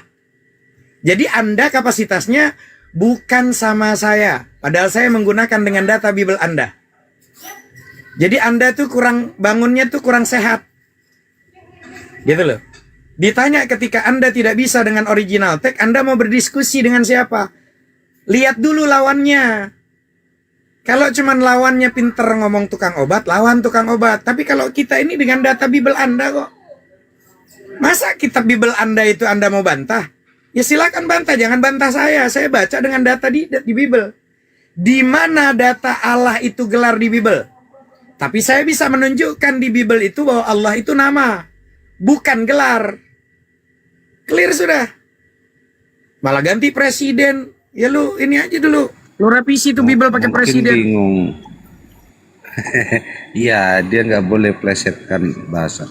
Ya, seperti yang saya bilang tadi di 1 Korintus 8 ayat 6 itu asal. Nah, kalau kita mau berbicara tentang siapa Tuhan sebenarnya di Kejadian 16:13 pun itu Hagar menyebutkan nama Tuhan berbeda. El Roy. Di Kejadian 16:13 itu sudah jelas Hagar menyebut nama Tuhan dengan sebutan El Roy. Tadi gini Bang Simanjuntak abangku. Tadi kan ranahnya adalah dia mengatakan Allah itu gelar abangku. Allah itu dia bilang gelar. Benar. Nah, saya mengatakan udah baca Bible seluruhnya belum? Kan itu yang saya tanya dulu. Dia bilang ya inilah tahu lah gitu. Oke, kalau sudah baca, boleh nggak saya menunjukkan data di Bible bahwa Allah itu adalah nama? Silahkan baca di Amos 4 nomor 13. Ketika dia membaca di Amos 4 nomor 13, Allah itu nama bukan gelar. Maka nanti narasi dalam berdialektika berdiskusi harus menunjukkan data juga kalau Allah itu bukan nama tapi gelar. Maka data Bible pakai Bible, data Quran pakai Quran. Itu kan imbang namanya, Bang Simanjuntak. Musuh kita berperang pakai pedang ya, kita pakai pedang. Betul. Kalau musuhnya pakai senjata canggih ya kita pakai senjata canggih. Ya kan? Tapi kalau musuhnya orangnya pandai mengerti dengan data, terus ada musuh nggak tahu data, nggak pernah baca Bible, nggak pernah membaca buku-buku lintas agama. Betul. Ya saya kalah karena pakai asumsi Bang Simanjuntak. Saya nggak akan ganggu. Terus dia mau turun kalau cara diskusinya beginilah. Kalau memang tidak bisa menunjukkan data, jangan malah baper. Tinggal bilang aja saya tidak bisa menunjukkan data. Berarti cukup. Jangan malah posisinya merasa tersinggung. Lanjutkan saja dengan Bang Tian. Jangan lanjut sama saya. Karena lanjut sama saya pakai data. Lanjut saja sama Tian. Dia malah coba-coba tuh. Bible-nya diganti dengan posisi presiden. Saya tanya, di mana Bible itu yang namanya presiden ada nggak? Kan begitu. Gitu maksudnya Bang Simanjuntak. Lanjut. Ya, nggak akan pernah ada itu. Iya. Siap, makasih. Jadi dia kan pakai istilah sendiri jadi Bang Simanjuntak presiden main pelintir sendiri gitu kan, terjemahan gitu kan. Itu Betul. bahaya asumsi nggak gitu boleh itu. Iya benar. Kalau Benar. dia mengaku sebagai seorang Katolik, dia nggak boleh gitu loh. Karena saya pernah menjadi Katolik. Apa yang tertulis di situ ya ini ya sudah. Gitu. Nggak boleh berdasarkan asumsi gitu. Tadi dia bilang katanya magisterium pegangannya kan gitu. Apa memang itu yang diajarkan sama pastor-pastornya kan enggak? Saya yakin enggak gitu. Itu asumsi sendiri gitu.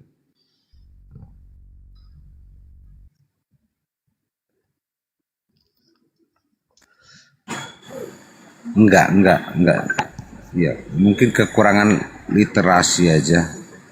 Iya. Mungkin yang lain lagi seru juga sih ini sebenarnya.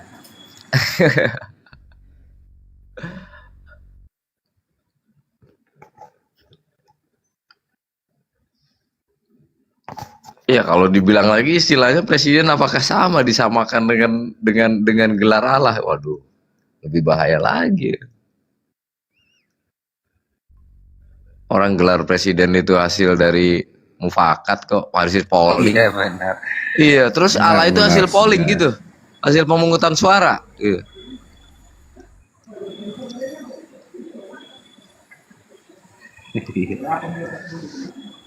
Karena nanti bahaya Bang Simanjuntak. Karena di Bible sendiri kan mengatakan di Wahyu 22 18 sampai 19 tuh. Aku bersaksi kepada setiap orang yang mendengar perkataan-perkataan nubuat dari kitab ini. jika seseorang menambahkan sesuatu kepada perkataan-perkataan ini, maka Allah akan menambahkan kepadanya malapetaka-malapetaka yang tertulis dalam kitab ini. Dan jikalau seseorang itu mengurangkan sesuatu dari perkataan-perkataan dari kitab nubuat ini, maka Allah akan mengambil bagian dari pohon kehidupan dan dari kota kudus seperti yang tertulis di dalam kitab ini. Artinya, ya nggak boleh ditambah, nggak boleh dikurang. Tiba-tiba ada kalimat presiden, ditanya 4 kalimat presiden, dia tersinggung karena dia bikin sendiri. Kalau ngaku Kristen kan gitu. Begitu abangku. Sepakat Pak Ustaz. Jadi nggak boleh nambah, nggak boleh ngurangin. Giliran kita kasih data di Bible, oh jadi kayak kita tuh kayak orang. Saya nyampein di Bible kok datanya.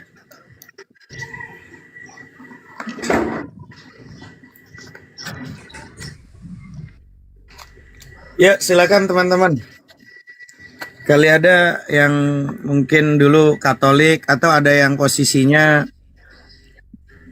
selain Katolik, mungkin pernah ketemu Mbak Tolik, silakan untuk ngobrol sama Mbak apa Mbak? Mbak Tolik. Dibuat guyon-guyon lah teman-teman, jangan terlalu serius ya. Mana hidup serius, orang kita cuman ranah diskusi kok. Berbeda ndak masalah. Gitu. Cuman kadang abangku ini Bang Simanjuntak ini mau diturunkan di kepercayaannya sama anak-anaknya, kasihan kali anaknya nanti. Aduh, bahaya kah? Iya Pak. Udah disekolahkan sama kau abangku. Kau sudah habis-habisan cari duit. Bahkan kau datang pulang kadang kau diomel-omelinnya kau sama bini kau. Wah, kau ini kau laki cemana kau? Mana duit ini? Udah omel-omelin. Udah di pendidikan ini, anakku malah tambah beleng-beleng. Kau harus pinter, lebih pinter dari bapak kau ini. Gitu kan. Tiba-tiba harus pinter anak kita Bang Simanjuntak. Benar. Hanya begini Pak Ustadz, tapi ini saya hanya selingan aja ya mengisi waktu, mungkin sambil Lanjut, nggak apa-apa, Bang. Kristen saya yang lain. Kalau di dalam keyakinan saya bahwasannya saat ini Kristen itu ada jalan keselamatan yang diberikan oleh Tuhan. Nah, sementara di keyakinan yang lain mungkin keselamatan itu yang belum jelas, karena dari zaman Henok dulu orang sudah dapat petunjuk keselamatan tapi tidak ada yang selamat begitu. Siap abangku, luar biasa abangku. Jadi karena di Kristen itu udah jelas tentang masalah keselamatan. Saya tuh ajarin apa Bang Simanjuntak supaya selamat. Tapi saya kalau diajarin sama Bang Simanjuntak keselamatan, lawang Tuhannya aja nggak selamat, gimana Bang Simanjuntak? Iya. Kan guyon-guyon sambil nunggu teman-teman yang lain. Bang Simanjuntak mengajak aku untuk selamat. Macam mana mau selamat? Lawang Tuhannya Bang Simanjuntak kok nggak selamat kok. Ya Bang Manuel ini jago nih. Aduh jago ngilangin korek saya, rokok habis korek balikin lo Bang Darel. Panas Gebi. Korek lo Selamat balikin katanya korek. si Gebi. Apa itu? Kabur korek gue hilang. Kayak mana? Gue diajak Selamat kok katanya selamat, Gebi. Darel. Oh, Gue disuruh ngajak sama Yesus selamat. Berarti Yesus kalau selamat. mati selamat. Kalau mati selamat berarti. Yesus saat ini kan hidup. Saya tanya kalau mati selamat atau enggak. Yang saya tanya itu Darel. Lu kalau ditanya apa jawab apa lu? Yang namanya orang mati itu selamat atau enggak? Ya. Secara kalau mati dan tidak bangkit lagi ya nggak selamat lah. Yang gua tanya tentang orang nih. Abangku Ya. nih Bang Simanjuntak, dia lagi bawa mobil nih. Dia bawa mobil Ya. kontainer. Tiba-tiba Ya. lu Bang Darel nyebrang, ketabrak tuh. Metong lu. Terus gua Ya. harus bilang sama Bang Simanjuntak, Bang Simanjuntak kau tabrak tuh Darel tuh metong. Terus gua bilang, Ya. selamat metong. Masa selamat metong? Iya, kenapa kalau bangkit lagi aku di hari ketiga ya jadi selamat lah aku. Mananya lagi ini Jim, gua agak bingung Jim sama temen lu Darel ini Jim. Udah korek gua hilang, rokok gua Tapi habis kalau nongkrong. memang dengar apa? Kita beli hasil akhir. Kalau memang hasil akhirnya Yesus mati dan tidak bangun lagi tetap dalam kubur ya nggak selamat ya, metong lah dia. Tapi kalau dia mati dan bangun dari kematian ya selamatlah dia.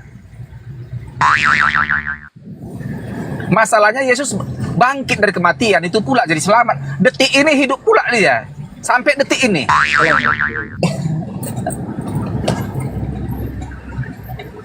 Kemananya kau lah Darel lah, aku tahu lah. Terserah kau lah. Iya, kalau aku ya, Kecuali Bang Simanjuntak punya anak atau teman namanya Slamet. Kalau ya, Tabang atau dia loncat dari Gunung Semeru, dia loncat walaupun Ya. dia mepong tetap dibilangnya Slamet karena namanya Slamet. betul. Iya, Tahu, ini yang seru nih. Yang seru ini memang benar nih bilang Bang Immanuel ini. Kita apakah harus mati dulu baru bangkit dinyatakan selamat atau tidak pernah mati dinyatakan selamat? Seperti apa ini? Oke. Selamat atau Bentar Baal, dulu guys. Assalamualaikum, Baal. Assalamualaikum Bang Baal. Assalamualaikum. Assalamualaikum warahmatullahi wabarakatuh, Gerundaku. Waalaikumsalam warahmatullahi wabarakatuh. Ya, lanjut. Silakan. Lanjut. Ya udah aku Jadi, tanyanya dia- lah sama kau lah. Si Bang Simanjuntak sama Darel. Ini agak kalian berdua ini di sini nih guyon-guyon mulu, bercanda mulu sama saya ini. Agak serius lah abangku. Kutanyanya sama kalian berdua, abangku, Bang Simanjuntak, Bang Darel. Kalau ada anakmu kau kumpulkan, saudaramu kau kumpulkan, ada orang mati di dalam kubur 3 hari tiba-tiba bangkit. Itu cemana mereka tuh akan teriak cemana? Tuhan tuh. Harus teriak macam mana mereka Bang Simanjuntak, Bang Darel? Ya, jadi gini di dalam jadi gini keyakinan Kenapa kau jadi gini abangku? sedikit jelaskan Pak Ustadz. Jadi di dalam keyakinan kami itu ada 2 kali kematian. Yang pertama adalah kematian rohani, di mana di Kejadian 2 ayat 17 terputusnya hubungan Tuhan dengan manusia karena dosa. Nah kemudian itu di Kejadian 3 ayat 19 di situ ada kematian fisik, yaitu dari debu menjadi debu. Nah di Wahyu 20 ayat 4 itu ada kematian yang kedua kali. Nah di antara ketiga kematian ini kapan kita diselamatkan? Nah di kami itu sudah diselamatkan, yaitu di Kejadian 2:17 kami sudah selamat, ada hubungan rohani. Begitu Pak Ustadz. Oke, berarti menurut abangku, aku tanyanya abangku Bang Simanjuntak. Kita pakai data lah kalau saya. Nanti Bang Simanjuntak tinggal menggunakan diksinya sesuai dengan pemahaman Bang Simanjuntak, tidak masalah. Jadi kalau saya pribadi ya, bahwa menurut Bang Simanjuntak di Bible itu, apakah Yesus itu benar-benar mati tersalibkan? Mati tersalibkan. Mati tersalib. Menurut Bang Simanjuntak, Yesus itu tahu nggak kalau dia akan disalibkan? Tahu. Kalau dia memang tahu dia akan tersalibkan, kenapa dia harus berdoa untuk selamat dari cawan kematian? Kemanusiaannya yang menggiring, sebagaimana dinubuatkan di Yesaya 53. Oke, kemanusiaannya Yesus ini Tuhan bukan?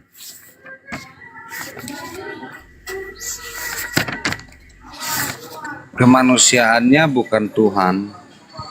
Oh, berarti yang disalib itu bukan Tuhan yang nebus, berarti manusia. Betul, manusia, anak manusia.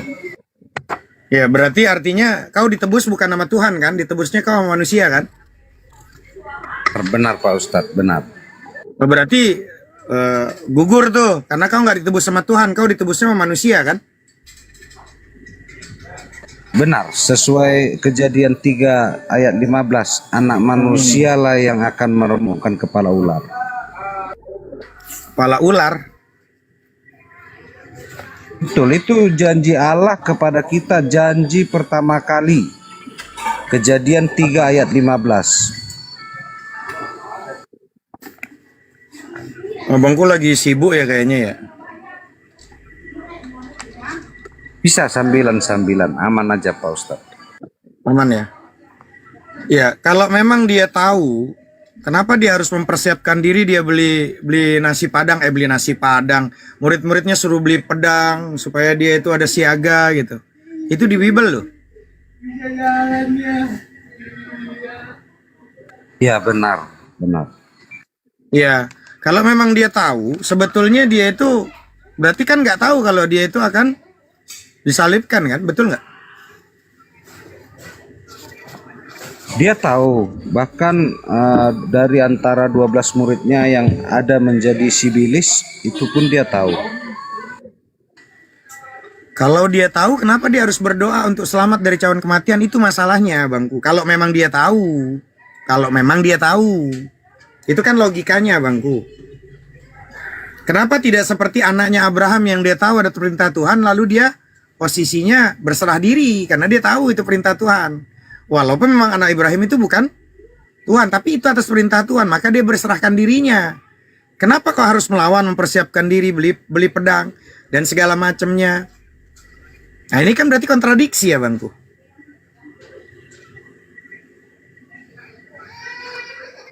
Sebenarnya tidak, tapi nubuatnya seperti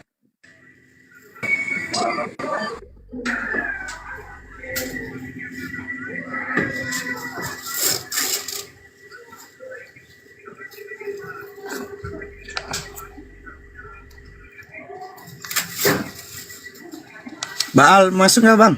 Baal. Oh ya, Bang. Oh, makasih Ustaz. Lanjut Masuk, Ustaz. masuk. Iya bagus tadi itu kan ada kan. Lu masuk, gua mau istirahat dulu. Kemana tuh? Ulah Ustaz mau ulah turun backing saya. Enggak, gua nggak turun, gua standby. Lanjut. Iya. Iya, jadi penyaliban ini kan hal yang kontradiksi ya. Atau ceritanya memang tidak struktur gitu kan. Karena ini cerita penyaliban ini dari siapa kan gitu. Memang diceritakan ada penyaliban. Islam pun mengakui bahwa ada proses penyaliban di sana. Cuman siapa yang di sana yang disalibkan gitu kalau dalam Islam ini. Tapi di dalam Kristen sendiri ini kan ada suatu keraguan ya. Karena apa? Yang menceritakan penyaliban ini siapa gitu kan? Semua murid Yesus lari semua gitu kan? Tidak ada saksi di sana gitu. Lalu yang menceritakan tentang adanya penyaliban terhadap Yesus ini siapa? Nah, silakan Bang.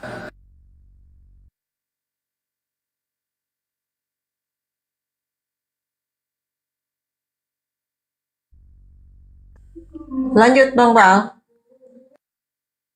Bang Simanjunta, siapa yang menceritakan tentang persalipan itu? Bang Simanjunta atau Bang Daril? Abangku, itu ditanya sama Bang Baal. Bang Simanjunta, monitor. Iya, monitor. Iya, semua murid-muridnya, bahkan bundanya pun ada di kejadian begitu. Iya. Sorry kok suaranya gini ya. Jadi gini, penyaliban itu memang ada. Tetapi 12 muridnya, Anda mengatakan 12 muridnya, murid-muridnya tidak ada. Murid-muridnya lari pada saat di Taman Getsemani, kan begitu. Nah, Anda mengutip ada Bunda Maria. Betul. Bunda Maria diceritakan ada di situ ceritanya. Jadi kan. Tetapi Bunda Maria ini kenapa dia yang menulis Lukas, Markus dan lain-lain ya, padahal orang-orang itu tidak menyaksikan. Ini dapat konfirmasi dari mana? Maria Magdalena itu betul, tetapi Anda baca di Lukas 49 bahwa semua orang yang mengenal Yesus dari dekat termasuk perempuan-perempuan yang mengikuti dia dari Galilea berdiri jauh-jauh. Dikatakan di sana jauh-jauh, 2 kali kalimatnya jauh-jauh. Jadi memang ini sifatnya privasi ya. Kalau kita bilang ada polis lain ya, kalau mungkin di sekarang ada polis lain dan orang tidak bisa melihat di sana karena ini jauh-jauh. Nah, lalu siapa yang menceritakan bahwa itu Yesus? Itu silakan.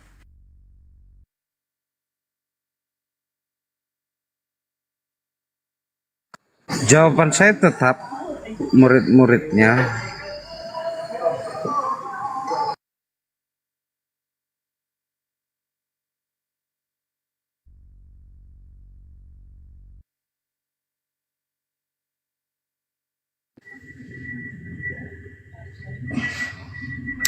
Tadi kan bilang Bang Simanjunta, tadi kan udah dijelaskan, muridnya itu tunggang langgang, kabur semuanya. Nah, yang menceritakan itu siapa? Saat penangkapan benar yang disampaikan Pak Baal itu benar, tetapi setelah terjadinya eksekusi dari Pilatus, bahkan masyarakat biasa pun mendekati, bahkan yang membantu mengangkat salibnya pun ada dari masyarakat setempat begitu. Menurut Bang Simanjunta, saya pakai datanya gini Bang Simanjunta. Di Hosea 6 nomor 6 itu tertulis begini, sebab aku menyukai kasih setia. Nah, yang ngomong aku menyukai kasih setia ini menurut Bang Simanjuntak siapa?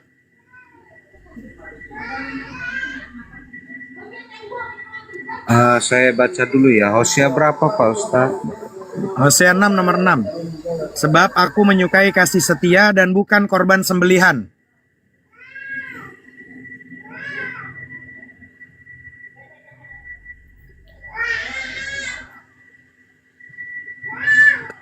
Orang-orang Israel. Berarti orang-orang Israel tuh yang suka sama kasih setia gitu. Tidak, betul. Mulutnya tapi hatinya tidak. Oke. Itu kalau dibawa sama temennya Bang Simanjuntak itu ada teman saya Jimmy, sama-sama santunnya kalau diskusi dia mengatakan Elohim, Allah atau Elohim. Yang berkata itu bukan orang Israel, tapi nggak apa-apa. Kita berbeda di situ. Bagaimana dengan di Matius 9 nomor 6 sampai 13? Ada kalimat begini, Bang Simanjuntak. Matius 9 nomor 6 sampai 13 datanya mengatakan, tetapi supaya kamu tahu bahwa di dunia ini anak manusia berkuasa mengampuni dosa. Titik-titik dan seterusnya. Dan kemudian Yesus berkata, berarti siapa yang berkata nih? Yesus ya. Jadi pergilah dan pelajari arti firman ini. Yang ku kehendaki ialah belas kasihan dan bukan persembahan. Yang ku kehendaki ini, apa yang dikehendaki Yesus, Bang Simanjuntak? Belas kasihan, bukan korban sembelihan. Karena aku datang bukan untuk memanggil orang benar, melainkan untuk orang berdosa. Berarti artinya Yesus ini sukanya apa? Kasih setia kan, bukan korban sembelihan kan? Iya, kasih setia. Iya, benar. Nah, artinya siapa yang suka pengennya Yesus terbun-bun tuh siapa?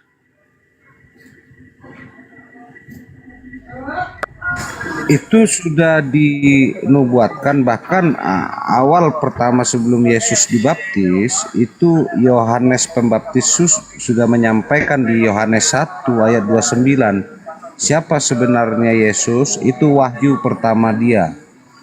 Tabirnya dibuka di situ di Yohanes 1 ayat 29.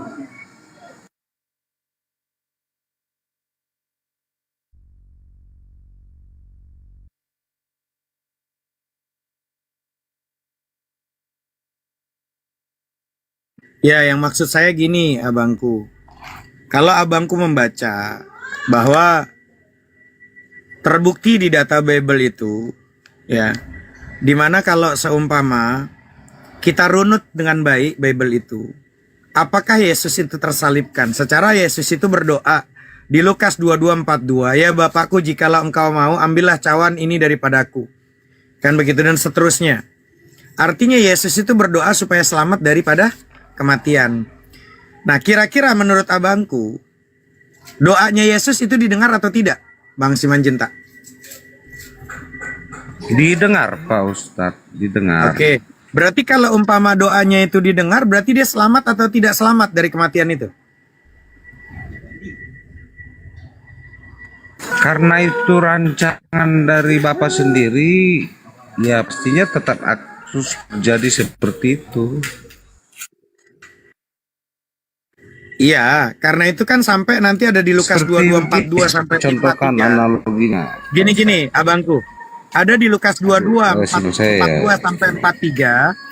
Maka seorang malaikat dari langit itu menampakkan diri kepadanya untuk memberi kekuatan kepadanya. Artinya malaikat turun ini untuk membantu Yesus selamat atau untuk supaya Yesus nggak selamat?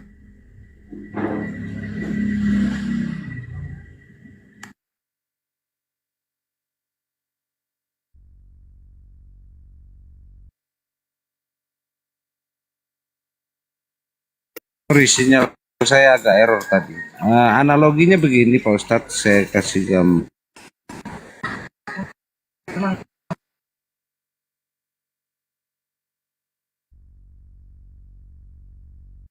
Sinyalnya macet-macet itu abangku, Bang Simanjuntak. Berarti itu rencananya Bapak ya Bang Simanjuntak ya? Ya, Itu rencananya Bapak ya? rencana Bapak, benar. Berarti Saya kasih rencananya analogi sama. begini, ketika contoh, Ya, saya sepakat itu. Memang ada rencana Bapak itu. Ada di Yohanes 8 nomor 44, Bang Simanjuntak. Cuman masalahnya rencana Bapak berarti Bapaknya Simanjuntak ini sesuai dengan Yohanes 8 nomor 44 ya, betul?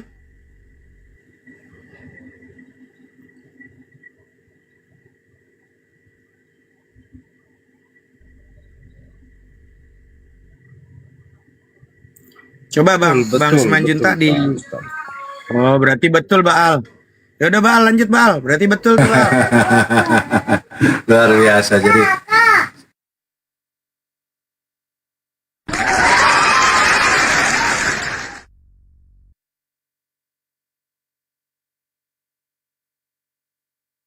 Jadi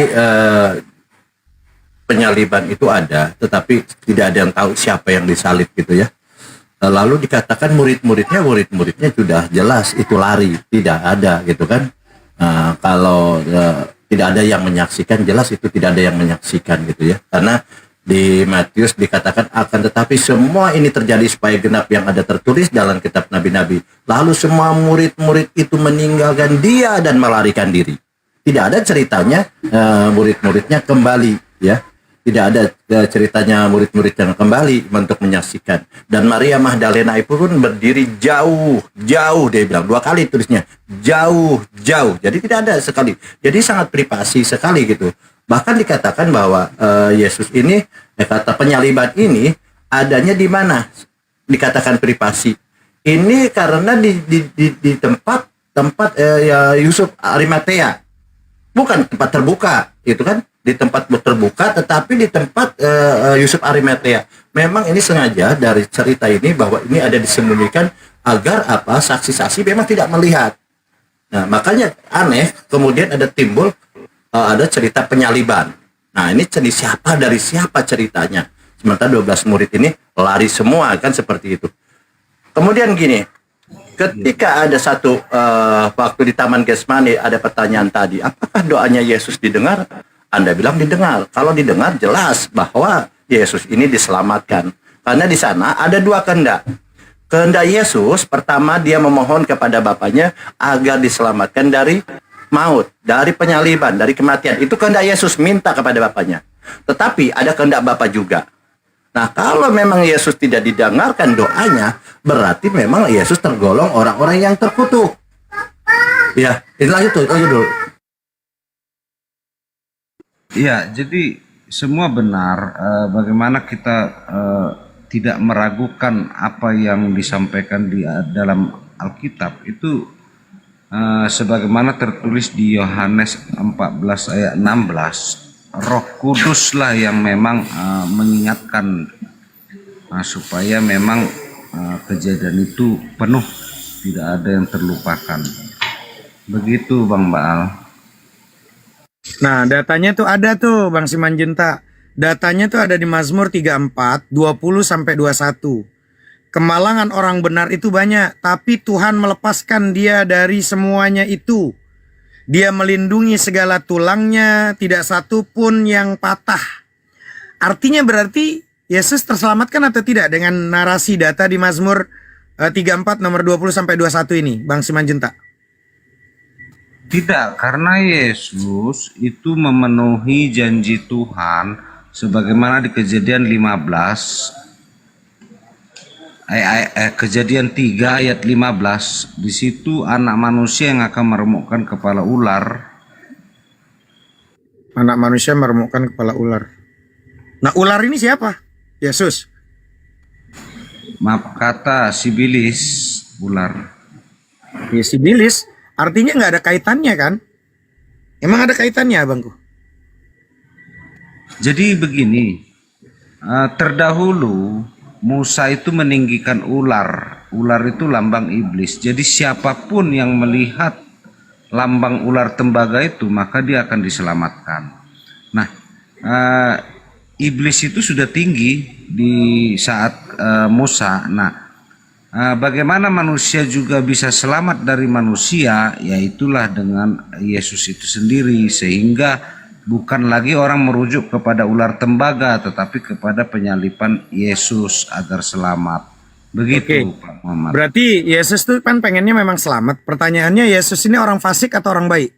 Orang benar. Dia orang benar atau orang fasik? Orang benar. Orang Nah, benar. karena di Amsal 15 nomor 29, kata-katanya di Amsal begini. Tuhan itu jauh daripada orang fasik, tapi doa orang benar didengarnya. Berarti Yesus pada saat berdoa dia di Lukas 22:42 untuk selamat dari cawan kematian, berarti dia selamat atau tidak? Ya, dia harus tidak selamat. Ya, saya kasih analogi Harus tidak mudahnya selamat. begini.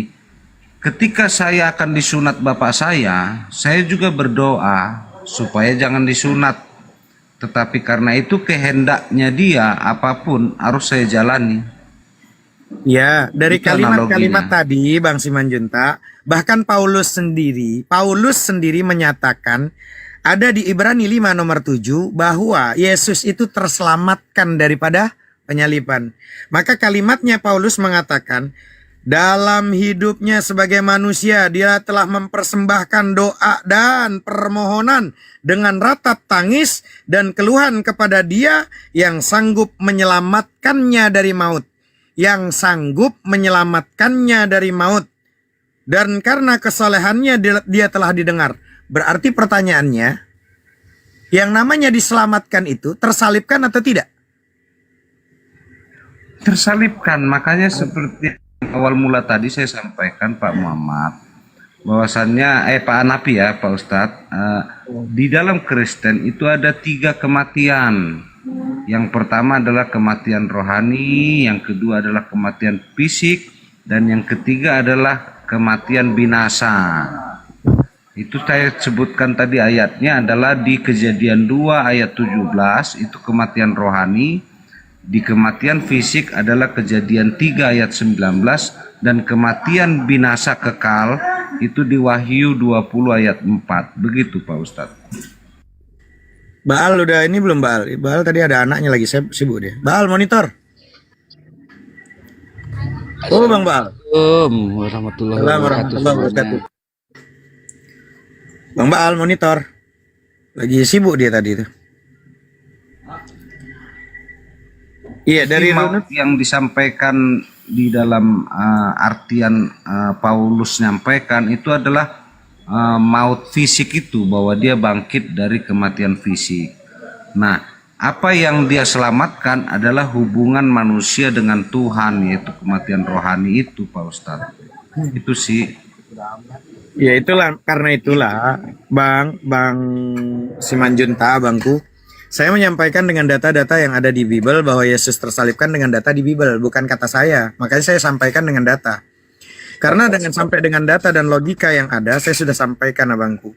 Kalau memang Yesus itu adalah secara akal sehatnya, kita sebagai manusia, dia itu memang tahu dia akan disalibkan. Ya, pertanyaannya, kalau memang dia tahu sebagai Tuhan akan disalibkan, kenapa dia harus berdoa untuk selamat dari cawan kematian di Lukas 22:42?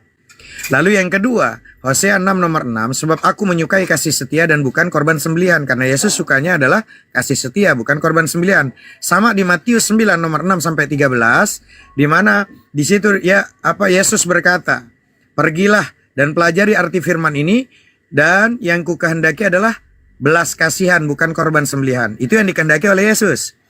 Lalu karena Yesus saya tanya adalah apakah orang fasik atau orang benar? Abangku mengatakan dia orang fasik. Apa orang benar? Maka abang mengatakan dia orang benar, bukan orang fasik.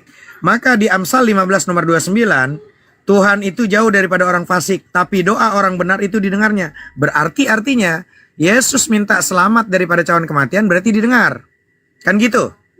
Berarti dikabulkan doanya. Nah, lalu nanti ada di Amsal 10 nomor 27 abangku, takut akan Tuhan memperpanjang umur, tapi tahun-tahun orang fasik diperpendek.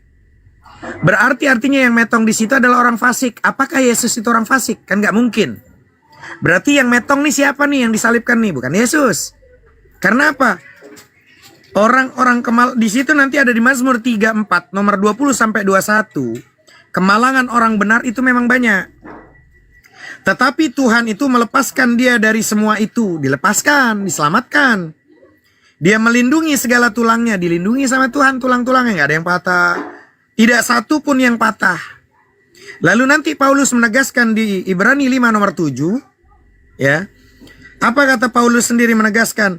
Dalam hidupnya sebagai manusia dia telah mempersembahkan doa dan permohonan dengan ratap tangis dan keluhan kepada Dia yang sanggup menyelamatkannya dari maut, dan karena kesolehannya dia telah didengar. Artinya Paulus ini orang saleh bukan? Orang baik bukan? Nah, artinya udah didengar, diselamatkan. Nah, lalu dengan penafsirannya Bang Simanjuntak, berarti data Bible ini kontradiksi dong. Yang satu bilang selamat, yang satu nggak selamat. Gitu loh Bang Simanjuntak, maksud saya. Iya, paham saya, paham saya yang dimaksud Pak Ustaz. Bahkan tahu kan tentang nubuatan, tentang keselamatannya sebagaimana ada di Yohanes 1:17 sampai Yunus 2, Yunus 2:1 sampai 10. Silakan tuh dibaca.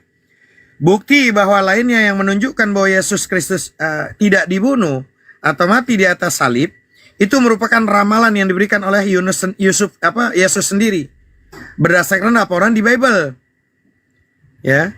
Di mana Yesus membuat ramalan dan hanya tanda yang akan membuktikan bahwa dia adalah seorang juru selamat yang sesungguhnya. Maka ramalan ini adalah apa yang telah disebutkan di dalam Bible sebagai tanda Yunus. Apakah tanda Yunus itu?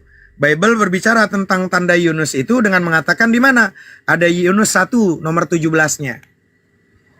Maka atas nama penentu Tuhan datanglah seekor ikan besar dan menelan Yunus, dan Yunus tinggal di dalam perut ikan itu 3 hari 3 malam lamanya.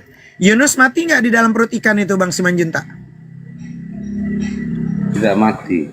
Nah berarti Yesus juga kan tidak mati harusnya. Orang persis sama kok nubuatannya, ramalannya. Kan Yesus sendiri yang mengatakan di Bible. Bible itu sendiri yang menceritakan sama nubuatannya, dia diselamatkan sebagaimana Yunus. Yunus tidak mati, berarti Yesus. Kalau dibilang sama, Yunus tidak mati, kalau Yesus mati berarti sama atau tidak? 3 hari dalam ikan loh.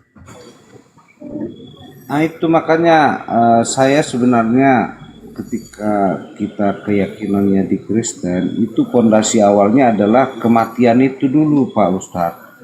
Jadi kita meyakini ada 3 kematian. Nah ketika kita tidak meyakini 3 kematian itu, maka semua yang disampaikan teks-teks itu tidak akan dapat gitu. Itu Pak. Berarti sama nggak Yesus dengan kejadian ramalan Yunus ini? Sama. Dia akan dibangkitkan. Dan Enggak. Yunus pun akan dikeluarkan dari perut ikan. Iya. Yunus itu di dalam ikan mati atau tidak? Tidak mati. Nah, Yesus itu mati atau tidak? Mati. Sama atau tidak? Yang satu tidak mati, yang satu mati. Sama atau tidak? Tidak, Paman. Nah, ya sudah. Berarti artinya ini ramalan-ramalan ini berarti nggak sama berarti. Kok dia bilang yang satu bilang sama seperti Yunus, yang dia selamat selama 3 hari itu? Ya nggak apa-apa sih Bang Simanjuntak. Saya hanya menyampaikan Bible. Berarti Bang Simanjuntak selama ini dapat informasi itu bukan sesuai dengan Bible. Berarti sesuai dengan perkataan yang tidak ada rujukan di Bible. Itu aja sih.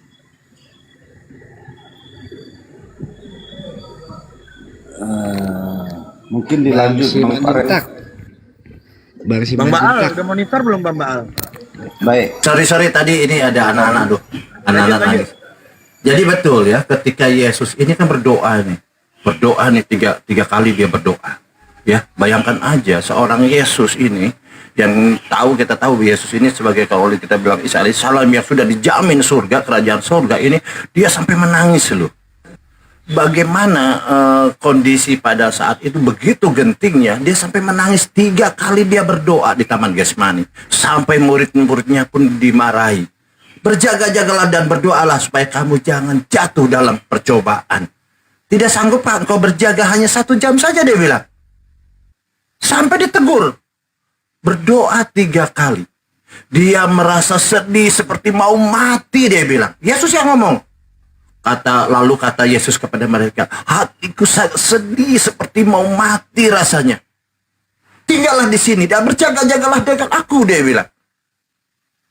Lalu orang yang seperti ini, yang kita, anak inilah anak yang kukasih, kepadanya lah aku berkenan, maka dengarkanlah dia. Yesus ini anak yang dikasih oleh Tuhan.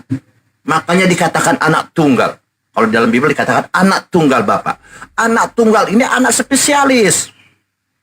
Yang di mata Tuhan punya spesialis, punya punya ciri-ciri sendiri bahwa Yesus anak yang spesialis. Maka ketika Yesus merasa berdoa 3 kali dengan ucapan yang diulang-ulang, selamatkanlah kami ya Tuhan, selamatkanlah dari cawan ini, selamatkan dari maut ini, selamatkan dari kematian ini, tentunya didengar. Bayangkan aja orang sudah meratap-ratap nih, tidak didengar tidak mungkin, karena ya, Bapak sudah berpesan, inilah anak yang kukasih, kepadanya lah aku berkenan, maka dengarkanlah. Dia bilang itu. Nah ketika Yesus berdoa di Ibrani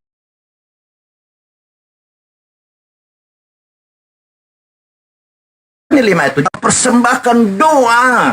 Bayangkan doanya sampai 3 kali sampai menangis. Apa di situ? Karena kesalehannya maka ia didengarkan. Didengarkan oleh Bapa yang sanggup menyelamatkan dari penyaliban. Itu ada tulis jelas kok. Yang sanggup menyelamatkan dari maut, dari kematian, dari penyaliban. Karena kesalehannya ia telah didengarkan. Teman-teman Kristen, karena memang tadi yang dikatakan sudah didoktrin untuk bahwa Yesus mati harus bangkit, bangkit. Itu sedang menunjukkan bagaimana Yesus ini adalah orang yang berdosa. Maka di Galatia nomor 13 betul Paulus mengatakan Yesus dia orang yang terkutuk. Karena orang kalau Yesus itu tidak didengar oleh Bapaknya, ketika dia berkehendak untuk diselamatkan dari maut dan penyaliban, dan Bapa tidak mendengar, berarti memang Yesus orang terkutuk. Kata siapa? Kata Yohanes. Saya baca ya. Ini melanjutkan Yohanes Ibrani 5 ayat 7. Kata Yohanes di Yohanes 9 ayat 31. Kita tahu bahwa Bapa tidak mendengarkan orang-orang berdosa. Orang Kristen mengatakan Yesus tidak didengar doanya. Tidak didengar. Dan tidak diselamatkan. Berarti teman-teman Kristen sedang menghujat Yesus. Oh, Yesus orang berdosa. Lihat kata Yohanes 9 ayat 31. Kita tahu bahwa Elohim tidak mendengarkan orang-orang berdosa. Melainkan orang-orang yang saleh. Nih Ibrani 5 ayat 7 sama nih. Melainkan orang-orang yang saleh yang melakukan kehendaknya. Gampang kok. Jadi yang didengarkan oleh Bapa ini orang-orang saleh. Orang-orang yang tunduk, patuh, taat kepada Bapaknya, itulah yang didengarkan doanya. Lalu orang yang tidak didengar doanya, itulah orang-orang yang berdosa. Menurut Yohanes 9:31. Makanya betul di Ibrani 5 ayat 7 yang disampaikan Ustaz tadi, di dalam hidupnya sebagai manusia, Yesus telah mempersembahkan doa, permohonan, dengan ratap tangis, dan keluhan kepada Bapa yang sanggup menyelamatkan dia dari maut, dan karena kesalehannya, Yesus telah didengarkan. Gampang kok sebenarnya. Silakan. Gambar. Mungkin saya kasih gambaran nih. Ketika Kain dan Habel itu persembahan siapa yang diterima oleh Bapa? Yaitu persembahan Habel. Nah, Habel ini adalah orang yang benar-benar dikasihi oleh Tuhan itu sendiri. Tetapi kenapa Kain bisa membunuh dia? Sampai tanah saja darahnya itu teriak sehingga Tuhan marah dan dia mengutuk Kain. Nah itu ibaratnya sama seperti Yesus. Yesus itu orang yang diterima semua doanya apa segala macam, sama seperti Habel. Tapi ya memang harus seperti itu terjadi gitu Bang Bal. Bang Junaidi lanjutkan. Oke, terima kasih Bang. Ya, mungkin bagi kita orang Kristen, ya doa yang didengar itu, ya tidak sama dengan selalu permintaan dikabulkan kan di situ dia. Nah, apalagi ketika Yesus berdoa di Taman Getsemani, ya Allah mendengar doa Yesus dan meneguhkannya. Jawaban bisa berupa kekuatan untuk menjalani kehendak Allah, bukan perubahan keadaan. Nah, di situ. Nah itu kadang orang yang non Kristen itu salah menafsirkan tentang doa Yesus di situ didengar kan di situ. Oh berarti Yesus diselamatkan. Nah, itu. ya, doa memang selalu dengar, tetapi tidak selalu permintaan dikabulkan. Nah, dalam kodratnya sebagai manusia, siapa sih yang tidak takut, yang tidak takut disalibkan? Yesus juga melihat, biarlah kehendakmu yang jadi. Disitulah menunjukkan bahwa ketaatan Yesus kepada Bapaknya kan di situ. Bahkan dia taat sampai mati di kayu salib. Nah itu. Masalah dengar dan tidak dengar, jangan kita salah paham dengan di situ. Semua doa didengar, tapi jawaban dan kepastian itu sesuai dengan kehendak Allah. Disitulah Yesus menjalani kehendak Allah sampai mati. Nah itu teladannya. Yesus itulah mengajarkan kita sebagai orang yang percaya kepada Dia supaya kita berdoa jujur, sudah menyerahkan hasil kehendak Allah itu. Makanya dia rela disalib dan menerima penderitaan itu. Jadi doa Yesus di Taman Getsemani itu didengar Allah, dibuktikan dengan malaikat yang meneguhkannya. Tetapi Allah memilih jalan penderitaan sebagai bagian dari rencana keselamatannya, Bang Siman Juntak. Oke, itu dulu Bang Siman Juntak. Berarti keinginan Bapak itu ya.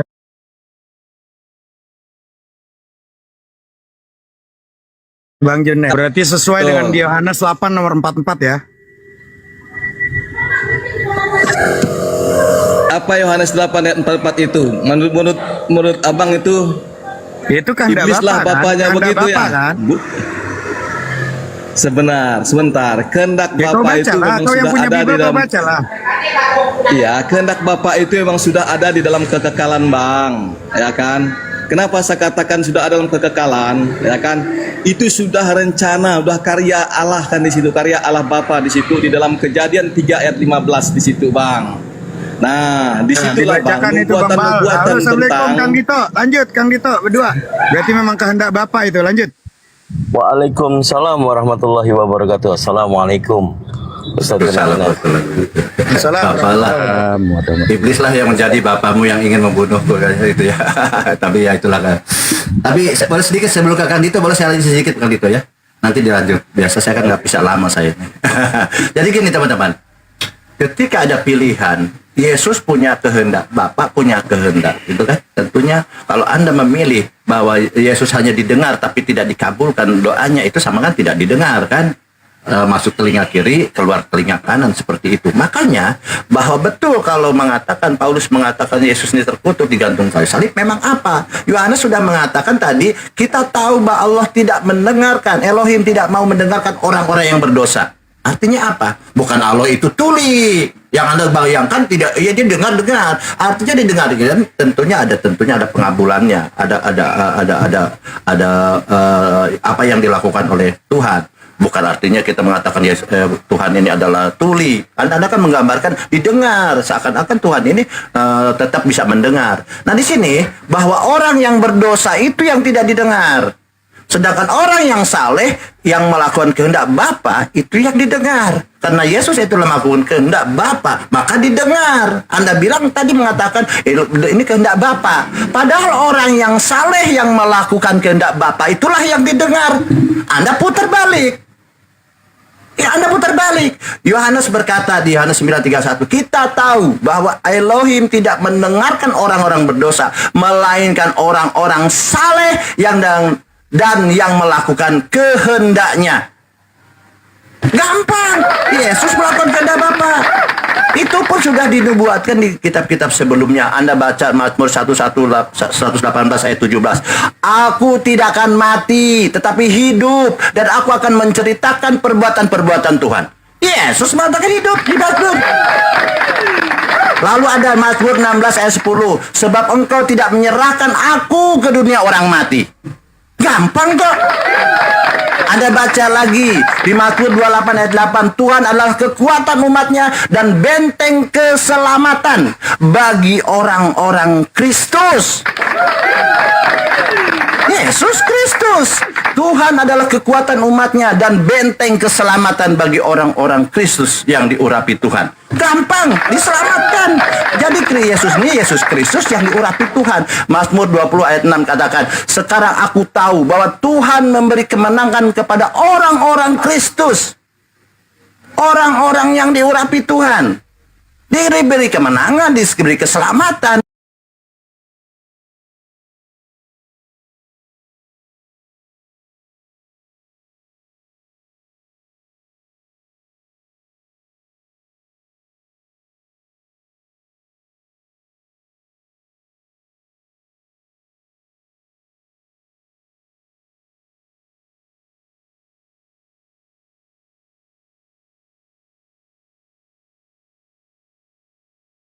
kodrat manusianya, ya memang dia manusia.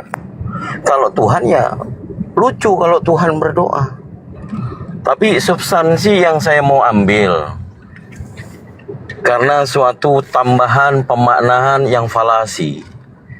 Kudrat itu hanya dalam bahasa Al-Quran. Kudrat dan iradatnya Allah. Tapi kalau di sini kita mendengarkan saudara kita Kristen mengatakan kodrat manusianya, kodrat ilahinya. Ini akal-akalan. Kalau dia dikatakan duinatur, maka yang berdoa siapa? Manusianya. Di mana letak sisi keilahiannya kalau dia lagi berdoa? Itu yang harus kalian pikirkan, saudara. Junaidi, jangan ngarang bebas. Ini letaknya tempat kita, orang-orang yang biasa berdiskusi, bukan orang-orang bodoh. Kita semuanya orang pintar, diberikan anugerah oleh Allah, yaitu intelek, kecerdasan.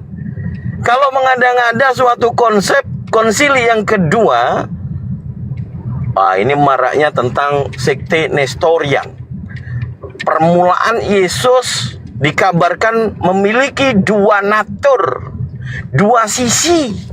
Satu dikatakan kemanusiaan, satu dikatakan keilahian. Tetapi tidak terpisahkan. Keilahiannya ada di dalam dirinya. Ini ngomong apa gitu loh. Coba pakai rasional lah. Kalau Yesus sudah dikatakan di Bible dia berdoa, ya kan?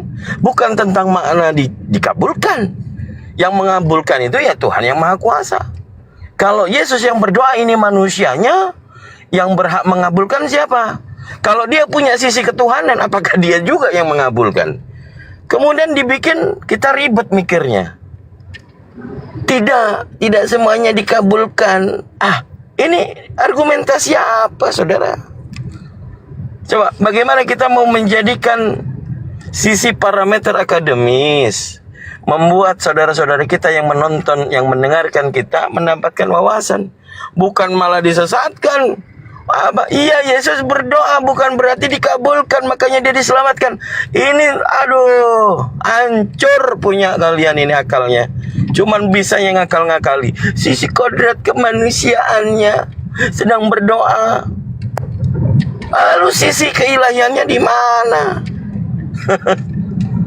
Jadi kalau dikatakan ada yang menggambarkan ibarat sifat-sifatnya Yesus, sisi kedagingan dan keilahiannya, pada saat dibutuhkan dipencet on keilahian, pada saat disalib on kemanusiaan. Ini konsep macam apa? Coba direnungkan dulu. Kalau Tuhan itu immortal, maha kekal, abadi, lalu dikatakan Tuhan itu mati, setuju nggak Tuhan ada mati? Coba fungsikan akal kita dulu. Jangan menjadi orang yang NPD. Pokoknya begini, pokoknya begitu. Kita tahu kok memang di Bible itu dikatakan oleh Paulus dengan jujur, andai kata Yesus ini tidak diberitakan dibangkitkan, maka sia-sialah kalian jadi Kristen. Ini Paulus, 1 Korintus 15 nomor 14. Sampai di sini saya rasa tidak perlu panjang lebar, langsung saya kasih ulti ya. Jadi jangan bawa lagi natur itu apa, kodrat itu apa. Jangan kau ikuti bahasa-bahasa pendeta, tetapi tidak pelajari konsili yang kedua itu tentang Nestorian. Saya rasa itu mudah-mudahan bisa menjadi makfirah buat kita semuanya. Yang Muslim ingat jangan sampai murtad. Kalau murtad gambarnya kayak orang Kristen ini. Lanjut. Masuk teman-teman yang baru masuk, ada Bang Henry, ada Bang John. Selamat siang. Henry naik siang, lagi. Bang. Silakan, mau ditanggapi silakan Bang Henry. Boleh. Iya Bang, ini berkaitan temanya tentang Yesus benar mati atau tidak. Kira-kira seperti itu Bang ya, saya menanggapinya. Nah, penyalipan dan kematiannya Yesus ini, penyalipan dan kematian Yesus. Karena udah ada di nubuatan seperti Yunus kan, betul nggak, Bang Andre? Iya sama kan, diramalkan seperti Yunus kan Yesus itu kan? Iya, bagi orang-orang yang tidak percaya kan mujizat itu hanya tanda Nabi Yunus yang dikasihkan gitu. Ya, itu kan ada di Yunus 1 sampai nomor 17, ada di Yunus 2 nomor 1 sampai 10, itu datanya di situ. Berarti kan sama kan? Yesus itu seperti berita yang ada di Yunus kan, yang ditelan ikan itu kan? Iya, Sepakat nggak? Di Bible kan bilang katanya sama kan? Sama seperti Yunus, betul? iya, hanya tanda itu yang diberikan kepada mereka kan gitu. Ya, tandanya, artinya sama tandanya Yesus itu dengan Yunus, betul? Iya, maknanya di situ dia lama 3 hari lalu bangkitkan gitu. Yunus memang mati itu ditelan ikan itu. Iya, mati. Di mana datanya Yunus itu mati? Di Bible. Ya di kitab Yunus. Iya, mana? Coba baca. Datanya mana? Yunus itu ditelan ikan mati mana? Oh gini bang, berarti maknanya karena Kau tadi bilang mati. Datanya di Yunus 2 nomor 1 sampai 10 atau Yunus 1 sampai 17. Kita diskusi ranah akademisi, ilmiah. Di mana kau mengatakan Yunus itu mati ditelan ikan, mana datanya di Bible? Ya kita baca aja langsung bang ya.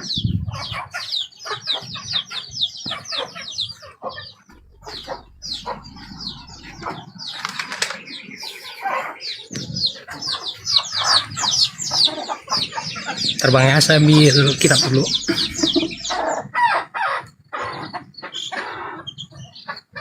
Saya ini di tengah-tengah, Bang Baal siap ya sama Bang Dito ya.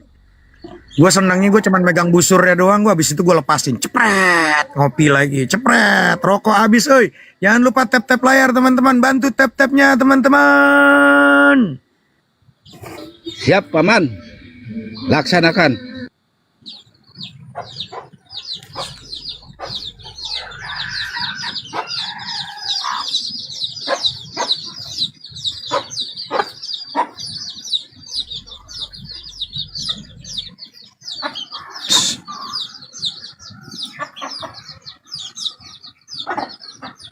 Andre, ngopi jangan kelamaan, Andre. Weh, lama banget dari Bible aja susah sih.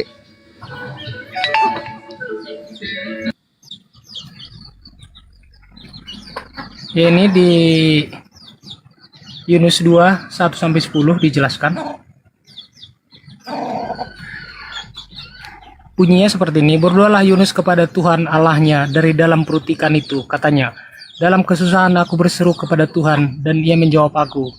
Dari tengah-tengah dunia orang mati aku berteriak dan kudengarkan suaraku. Telah kelemparkan mana data di situ Yunus mati? Data di situ Yunus mati, katanya dalam kesusahan aku berseru Dunia kepada orang Tuhan. mati, Yunusnya mati atau tidak? Ya mati. Tidak, Paman. Henry tidak mati. Itu kan Yunus berdoa di situ. Berdoa. Kau pelajari bahasa Biblemu yang kau baca itu kau pelajari pelan-pelan, baru kau narasinya, kalimatnya itu baca Biblenya dengan baik dan benar. Coba. Jadi maksud abang kalau sudah mati tidak bisa berdoa lagi gitu. Itulah maksudnya ya. Pertanyaan saya tadi apa? Dengar nggak premis pertanyaan saya? Paham nggak? Apakah Yunus mati? Di mana di Bible itu tentang persamaan antara Yesus dan Yunus itu kau bilang mati. Di mana diksi premis bahwa di Bible itu Yunus itu mati? Ya itu sudah saya bilang, dia pergi ke dunia orang mati, ditelan ikan. Kalau pergi ke orang mati, saya datang ke kuburan tempatnya orang mati, apakah saya mati? Enggak, Paman. Ke tempatnya. Masa begini aja aku ajarin dari awal lagi kita ini teman-teman. Lanjut ah. Ya ini kan begini bang. Abang kan memahaminya itu tidak mati, tapi saya memahaminya ya Yunus mati pada saat ringan semua ini. Berarti Anda memahaminya terbalik, Henry. Makanya kalau baca Bible jangan dibulak-balik. Ya, itu akhirnya jadi terbalik kamu memahaminya. Ya gini bang. Kalau Gini, Yesus Bang. itu berjalan, itu tandanya hidup, bukannya mati. Kalau mati itu terkepar, nggak ada napasnya, itu baru mati. Begitu, saudaraku. Paham? Lanjut. Ya, itu terserah ya bang ya. Abang memahami seperti itu ya silahkan gitu loh. Lah itu tertulis di Bible, Henry, itu tertulis. Itu jelas-jelas tertulis, makanya kalau baca Bible itu dipahami, direnungin. Jangan cuma sekedar dibaca doang, habis dibaca tinggalin begitu, jangan, dipahami dulu maknanya, artinya gitu loh. Lanjut. Ini bang, gini bang. Sedangkan tentang itu kan itu tentang persamaan dengan Nabi Yunus, itu tentang kematian Yesus gitu. Dan di Alkitab juga jelas-jelas itu ayatnya banyak yang menyatakan tentang kematian Yesus. Nggak begitu juga. Sekarang kenapa? kalau saya tanya, saya izin tanya ya, Hen. Saya izin tanya. Yesus itu manusia suci atau manusia berdosa? Sepanjang pemahaman saya, Yesus itu tidak pernah berdosa. Ya udah lanjut Kang Dito. Lanjut Kang Dito. Siap. Henry. Yesus itu Tuhanmu atau bukan sih? Yesus itu Tuhanmu atau bukan? Yesus itu Tuhan kamu atau bukan? Sepakat dulu, artian abang menurut abang itu Tuhan itu seperti apa? Kalau Tuhan itu abang merujuk kepada Bapa, ya jelas-jelas. Nggak usah berbelit. Kamu menuhankan Yesus atau tidak? Iya jelas, saya menuhankan dia. Oke. Tapi arti menuhankan Yesus itu ini bagi saya, menurut Tuhan, ya kita kan? harus sepakat dulu. Gimana? Enggak. Sabar dulu. Supaya kita tahu nih titik tengahnya nih. Kamu mengatakan seluruh Bible, banyak dikatakan di Bible Yesus mati. Ya. Kamu percaya Tuhanmu mati? Ya kenapa enggak? Jadi Tuhan Saya bisa percaya. mati? Ya bisa. Tuhan bisa mati? Ya bisa. Bisa? Tuhan bisa mati? Itu Yesus mati. Enggak. Terlepas dari kamu menuhankan, kamu katakan Yesus Tuhanmu. Iya. Jadi pemahamanmu itu Tuhan bisa mati? Ya bisa. Oh bisa. Coba pakai literasi secara universal, Tuhan itu bisa mati. Gini bang, makanya kita sepakat Tuhan itu dalam artian yang seperti apa kalau buat saya. No. Kamu punya pemahaman kan? Tuhan Ya, itu saya bisa punya mati nggak? Ya bisa. Hah? Bisa. Di mana ada literasi Tuhan bisa mati? Ya kok di mana literasi bisa? Yesus mati. Itu Tuhan saya. Di Alkitab Tuhan banyak bagimu dijadikan, itu Bang. kan Yesus. Iya. Nah, ini nggak masuk nih anak ini. Harus nggak dikasih masuk, Bang? obat ini. Ketika hari mati, alam ini siapa Tuhannya? Ya Bapa. Itu sang sumber. Jadi ada berapa Tuhan? Jadi berapa Tuhan? Ada Bapa, ada Yesus. Tuhanmu? Ya Tuhan Ada bagi Bapa, saya ada itu Yesus. ada malaikat, ada Roh Kudus. Loh kok Tuhan? Malaikat? Kau bilang Tuhanmu bisa mati. Kalau Tuhan mati, siapa yang mengatur? Tuhan Bapa. Berarti ada Tuhan Yesus, ada Tuhan Bapa. Iya ada. Jadi berapa ini? Ada Tuhan Bapa, ada Tuhan Yesus. Ada berapa Tuhan? Ya itu kalau kita berbicara tentang itu ya dua jelas. Bapa Yesus. Oh, jadi Tuhanmu dua. Iya. Terus pertanyaannya Kalau Tuhan lebih dari satu, masuknya, sabar dulu. Kalau Tuhan keyakinan manusia lebih dari satu, itu monoteis apa pagan, Bang? monoteis atau pagan? Ya Kalau kalau yang abang meyakini mengarahnya Tuhannya ke lebih situ, dari satu. ya terkait dengan pemahaman abang. Kalau pemahaman abang seperti itu, ya itu pagan namanya bang. Ya, berarti pagan ini yang kamu barusan katakan Tuhanmu lebih dari satu, kan? Iya bang, kalau pemahamannya seperti itu, ya itu agama pagan bang. Tapi Ya pemahaman udah saya kalau seperti iya, itu. nggak apa-apa. Jadi ini terserah. pemahaman kekristenan menurut Bang Henry, Bukan pemahamannya menurut saya, menurut pagan. abang. Kalau dikatakan, nah ini kan kesimpulan kita. Kamu tadi mengatakan yang itu Tuhan itu lebih menurut dari satu abang. itu Tapi pagan. kalau abang mau bertanya tentang menurut saya bisa jelaskan. Oke, silakan jelaskan. Tuhan Saya lebih bisa dari satu itu apa sebetulnya? Terkait Silakan. dengan abang mengatakan kalau Tuhannya dua, itu adalah ajaran monoteisme atau pagan, ya itu pagan kalau menurut abang. Tapi kalau menurut saya gini bang, terkait dengan Tuhan yang satu itu, ada itu di dalam Yohanes ayat yang keberapa saya lupa, bahwa mereka mengenal Engkau satu-satunya Allah yang benar. Boleh saya lanjutkan bang? Pakai dalil yang pasti, Bang. Jangan mungkin. Kalau Nggak ada berbicara mungkin. Saya nggak. Gimana? Mungkin di Yohanes kamu bilang. Lah tepatnya di mana Enggak, dalilnya? Terdapat di Yohanes, tapi saya nggak tahu ayatnya aslinya. Bisa kita bacakan? Kalau abang nggak percaya. Ya, Yohanes kita berapa? bacakan. Silakan.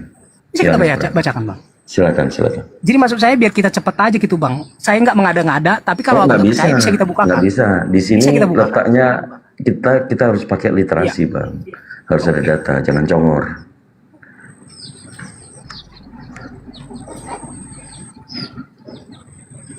Yes.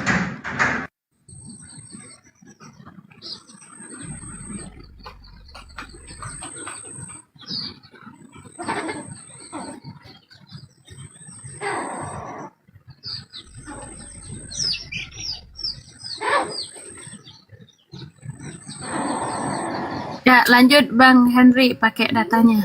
Ya, ntar Bu ya, kita cari dulu. Ya, Yohanes 17 ayat yang ketiga.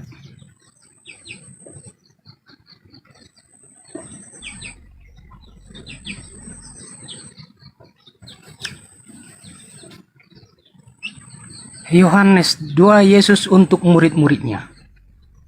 Yang ketiganya aja langsung. Inilah hidup yang kekal itu, yaitu bahwa mereka mengenal Engkau, satu-satunya Allah yang benar, dan mengenal Yesus Kristus yang telah Engkau utus. Ya kayak gitu, Bang. Jadi saya memahaminya ini, saya memaknainya seperti ini, Bang.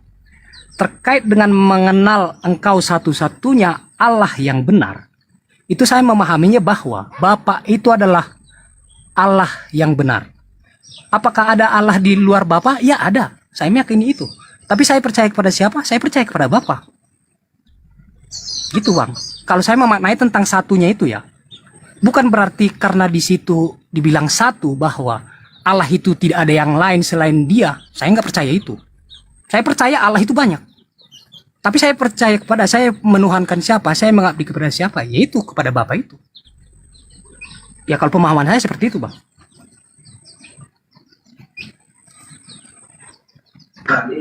Yuk. Ini kamu ngomongin apa ini, Henry? Kamu ngomongin apa, Dek? Ya. Jadi kalau membaca sesuatu pakai dalil, Yohanes berapa jadinya? Ya Yang itu kamu mau Yohanes. menjelaskan dari versimu kalau dua Tuhan, kalau dua Tuhan itu bukan pagan, gitu kan maksudmu kan? Oh, kita kelanjutnya ke situ. Terkait dengan dua Tuhan itu, saya mengatakan kalau buat saya bukan agama pagan. Ya Tuhan itu buat saya selama saya memahami Alkitab itu Tuhan itu adalah panggilan, sebutan. Bukan berarti karena saya memanggil Yesus itu dengan panggilan Tuhan, dia itu Bapa itu sendiri, bukan. Saya memanggil Bapa itu Tuhan, bukan berarti dia juga Yesus, enggak. Ya itu berbeda jelas. Ya Bapa itu Bapa, Yesus itu Yesus. Terkait dengan Tuhan itu panggilan. Ada yang memanggil dengan nama Tuhan, ada yang memanggil dengan Guru, Mesias, Juru Selamat. Oke, ini kan kita berbicara sebelum mengarah kepada substansi poin tema kematian Yesus dan kebangkitan. Kan itu temanya. Nah, supaya kita ini lurus, track point, kamu yang membahas tentang tanda Yunus kemudian diarahkan ke kitab Ayub. Ayub ini pembahasan tentang Nabi Yunus. Nabi Yunusnya mengajarkan sama mulai dari nenek moyangnya, Abraham, Ishak, Yakub, Musa, Daud, Salomo, kan gitu. Sama. Nah, terus apa yang kamu ceritakan tentang tanda Yunus tadi mengarah ke benar-benar kejadiannya Yunus. Kalau kita ambil yang kita bicarakan, Yesus ini mengatakan kepada orang Farisi dan orang imam Yahudi. Contoh Matius 12 nomor 39. Ini Yesus yang ngomong.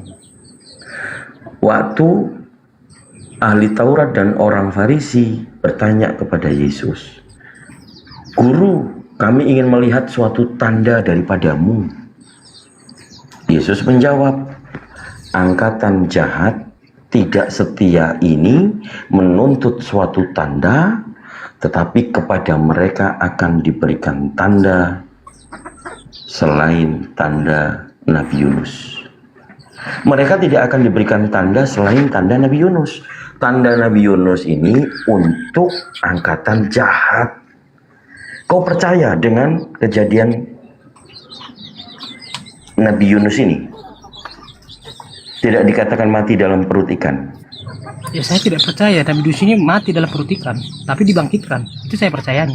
Nah, yang ada hubungannya, Yesus mengatakan anak manusia akan tinggal di rahim bumi 3 hari 3 malam.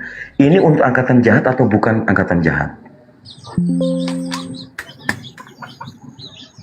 Ini untuk angkatan jahat. Sebab seperti Yunus tinggal di perut ikan 3 hari 3 malam, demikian juga anak manusia akan tinggal di dalam rahim bumi 3 hari 3 malam. Ini tanda untuk angkatan jahat atau untuk angkatan benar? Ya lanjut aja Bang, nanti saya jawab.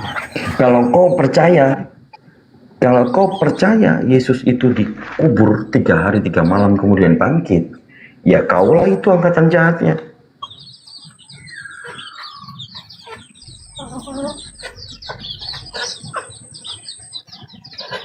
Bisa saya tanggapi Bang? Betul. Ya, silakan. Oke Bang, gini Bang. Silakan. Terkait dengan korelasi jangan ayammu yang suruh ngomong. Terkait dengan korelasi Bang, Yesus berkata tentang angkatan yang jahat, mereka hanya dikasih tanda Nabi Yunus. Itu korelasinya seperti ini Bang. Orang-orang di situ kan meminta tanda kepada Yesus, dan dia berkata engkau tidak akan diberi tanda apa-apa kecuali tanda Nabi Yunus. Nah, sedangkan Abang berkata dengan matinya Yesus dan berada di alam maut selama 3 hari, dan aku percaya kepada itu, Abang mengatakan saya orang angkatan jahat itu, ya itu silahkan, nggak apa-apa. Tapi saya mengimaninya. Saya mengimani Yesus mati di alam maut selama 3 hari dan dia bangkit. Terkait dengan korelasi kepada ayat mengenai Nabi Yunus, ya angkatan yang jahat itu cuman itu yang dilihatnya, mujizat-mujizatnya. Tapi buat saya, ya itu juga saya lihat yang dilihat angkatan jahat itu, tapi di luar itu juga banyak yang saya lihat. Itu perbedaan saya dengan angkatan yang jahat itu. Tapi memaknainya seperti itu, Abang. Terima kasih. Coba, kamu mengatakan ada perbedaan antara angkatan jahat yang diberi tanda, juga anak manusia akan tinggal dalam rahim bumi 3 hari 3 malam. Kan kau percaya? Ya. Tanda ini kan untuk angkatan jahat. Kau percaya? Terus bedanya apa yang membedakan kamu dengan angkatan jahat? Menurut Yesus yang membedakan saya tidak hanya melihat mujizat itu, banyak mujizat Yesus yang saya alami. Bukan saya lihat. Bicara mujizat, Gabrul. Ya? Entahlah apa yang kau omong. Mending kau nyimak aja di bawah lah, Henry. Kau belajar daripada memalukan. Ya terserah Bang. Bang Henry, saran saya Bang Henry nih, izin Bang Henry. Ya. Saya dari tadi kan berbicara sama Bang Henry. Dalam ranah diskusi, ngobrol, berdialektika, apa yang diomongin ya tertuju saja, jangan kemana-mana. Yang dibicarakan apa, kalau kau nyautnya kemana, hingga nanti saya kasihan sama kamu. Kita lagi membahas tentang apa, jangan ngomongnya kemana-mana, kasihan saya sama kamu. Gitu loh. Oke, Bang. Belajar dulu saja dalam berdialektika. Belajar dulu dalam ranah bahasa. Itu saran saya. Iya, gitu. Oke Bang, terima kasih Bang. Saya menanggapi Abang dulu ya sebelum saya turun ya Bang ya. Gini Bang, terkait dengan itu Abang memberikan saya penjelasan segala macam, dan menurut Abang itu yang paling benar, dan saya memberikan penjelasan dan menurut Abang itu yang paling salah, ya silahkan. Tapi saya hanya mengatakan seperti ini. Saya berbicara Bang Henry, tentang saya dari awal kita di sini ranah diskusinya apa yang sedang dibahas, maka tertuju saja pada runut yang sedang dibahas, bukan larinya kemana-mana. Dari awal saya menyimak, kau sudah pertama kali kau naik, kau bilang Allah itu kan gelar. Iya. Maka kutunjukkan data Bibelmu bahwa Allah itu nama. Kau bilang gelar. Maka kalau memang di Bibel menunjukkan Allah itu adalah namanya, ketika kau berdialektika dalam rumus orang itu mau membantah, tunjukkan data bahwa Allah itu adalah gelar di Bibel juga, atau dengan data yang lain. Kau malah rujuknya ngobrol tentang presiden, Bible mau kau umpamakan presiden, itu kan nggak nyambung adekku. Supaya kau agak cerdas dalam berdialektika. Oke, terima kasih Bang ya. Itu datanya di Bible itu sendiri Bang, udah saya ibaratkan. Mana Bang. Tapi data Abang bahwa nggak terima. Allah itu gelar, mana datanya? Ya, itu Aku yang kita bahas menunjukkan tadi. di Amos 4 nomor 13 bahwa Allah itulah namanya. Lalu kalau memang Allah itu gelar, mana data kalau Allah itu gelar di Bible? Mana? Ya itu di Amos itu Bang, udah jelas-jelas Bang. Kenapa lagi? Apa Ya Allah itu Amos gelar. apa? Nama itu Tuhan Bang. Nama itu Tuhan lagi. Allah lah itu namanya. Tuhan Bang, koma, Tuhan. Kita baca lagi aja Bang. Tuhan. Ya. Tuhan, koma.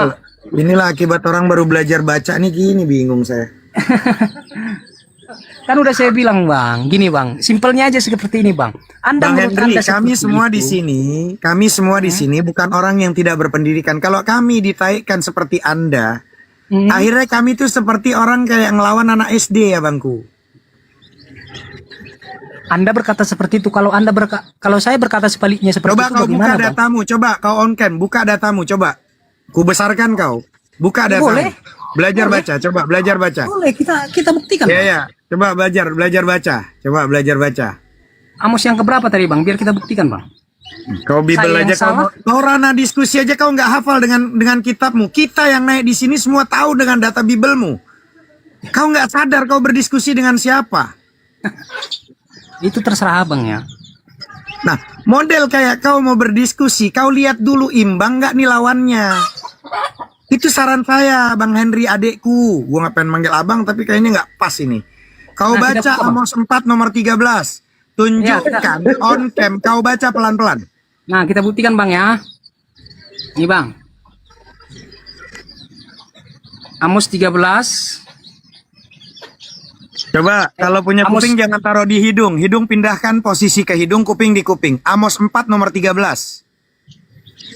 Sebab sesungguhnya Dia yang membentuk gunung-gunung dan menciptakan angin, yang memberitahukan kepada manusia apa yang dipikirkannya, yang membuat fajar dan kegelapan, dan yang berjejak di atas bukit-bukit bumi. Tuhan Allah semesta alam, itulah namanya.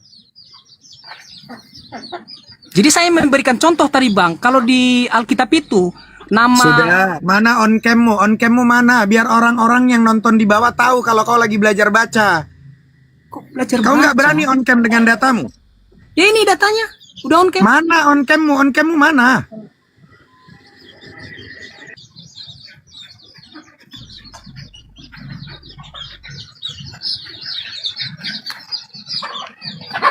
Jelas Bang?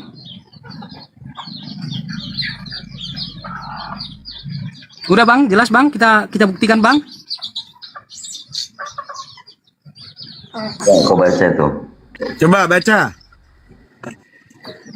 Yang Allah membuat semesta fajar alam, dan Allah semesta alam itulah namanya. Namanya siapa? bukan seperti itu abangku kalimatnya Bang. Abang Gua suruh lihat ini diskusi abangku. sama orang. Kita di Lihat sini dulu. suruh diskusi sama orang lagi mau belajar bahasa. Tuhan itu ada nama Bang, Tuhan. Nyimak kau dia di bawah kau. Udah beleng-beleng kau malah ngajarin baca di sini.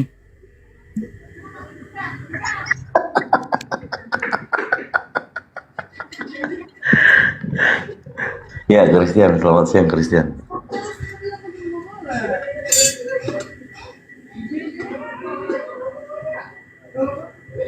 Bang John, monitor Bang John.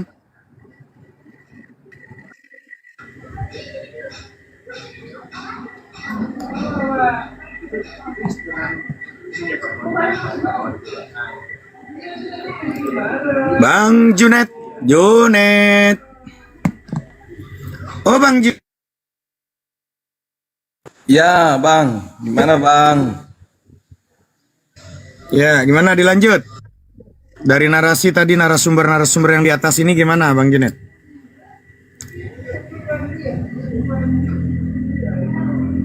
Lah tadi kan Kang Dito ini nggak percaya kalau Yesus itu saya katakan dua natur. Ya sungguh-sungguh manusia dan sungguh-sungguh Allah kan di situ. ya bagi saya kan nggak masalah.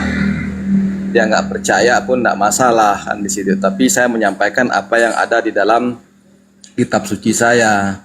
Ya, kalau di dalam kitab suci itu ada ayat yang menunjukkan Yesus sebagai manusia dan Yesus sebagai Tuhan kan di situ. Itu aja sih dari saya. Kok jadi arahnya antara percaya tidak percaya ya? Sekalian aja antara ada dan tiada. Kau pikir setan kita bicarakan? Gini loh Jun, pemahaman yang kamu sampaikan tentang keimanan atau keyakinanmu mengatakan Yesus itu memiliki dua natur. Di mana di Bible dikatakan aku adalah manusia dan Tuhan? Kalau tidak ada, jangan ngarang bebas. Coba gimana sih? Kok menyerah begitu saja? Biarlah Dito kan memang tidak percaya Tuhan kami itu dua natur. Ya nggak kayak gitu diskusi.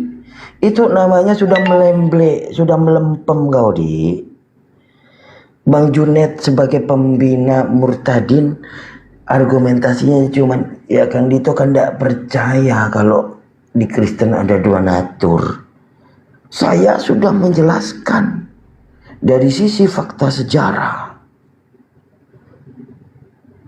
Kaum Nestorian pertama kali dalam konsili yang kedua membuat konsep Yesus dua natur itu. Jadi manusia. Nah kalau kau mengatakan sesuai dengan landasan keimananmu yang harusnya merujuk kepada Bible, di mana? Ada nggak tulisannya? Aku adalah manusia 100% dan aku adalah Tuhan. Han, katanya murid-murid. Hantu. Oh, apakah dia Tuhan dan juga hantu sekaligus?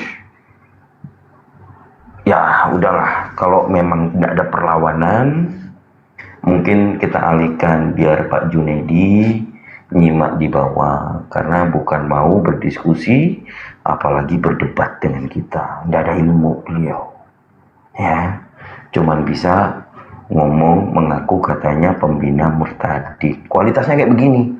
Harusnya murtadin kalian naik ke sini hadapin saya. Bukan murtadin Kang Dito, tapi Kochiba, komunitas ciptaan baru. Nah kalau saya tunjukkan,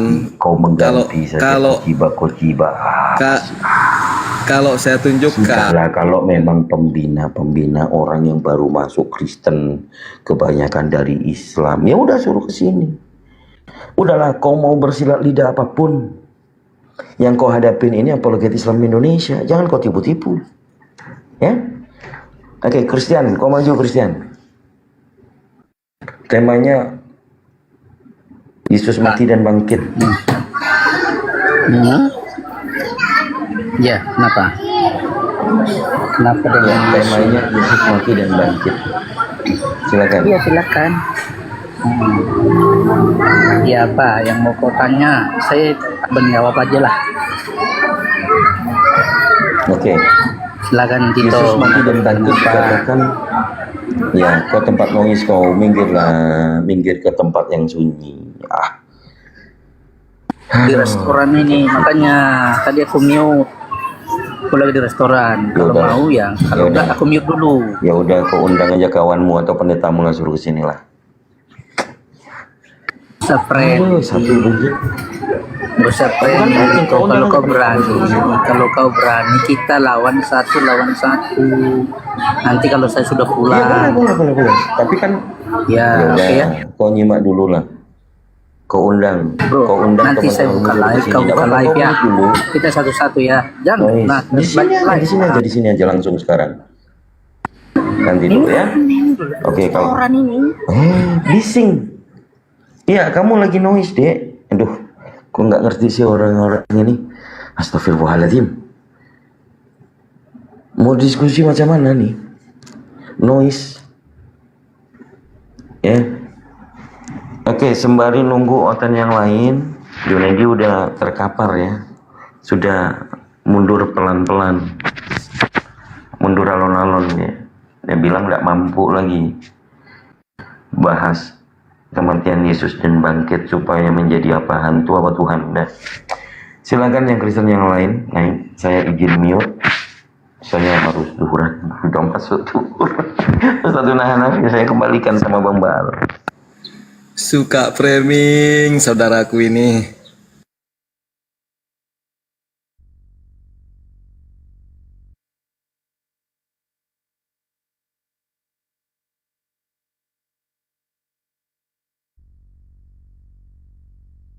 Ustadz Hanafi, boleh diambil alih? Saya izin duhuran.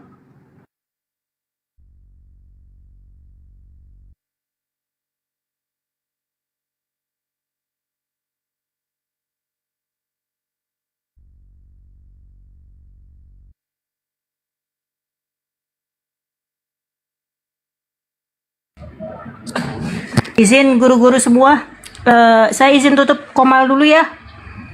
Ada keperluan harus ngantar ke rumah sakit. Mungkin nanti dilanjut sama Mbak Sri, sama teman-teman yang lain. Kita tutup doa kafaratul majelis. Subhanaka Allahumma wa bihamdika asyhadu alla ilaha illa anta astaghfiruka wa atubu ilaik. Terima kasih semua. Assalamualaikum warahmatullahi wabarakatuh.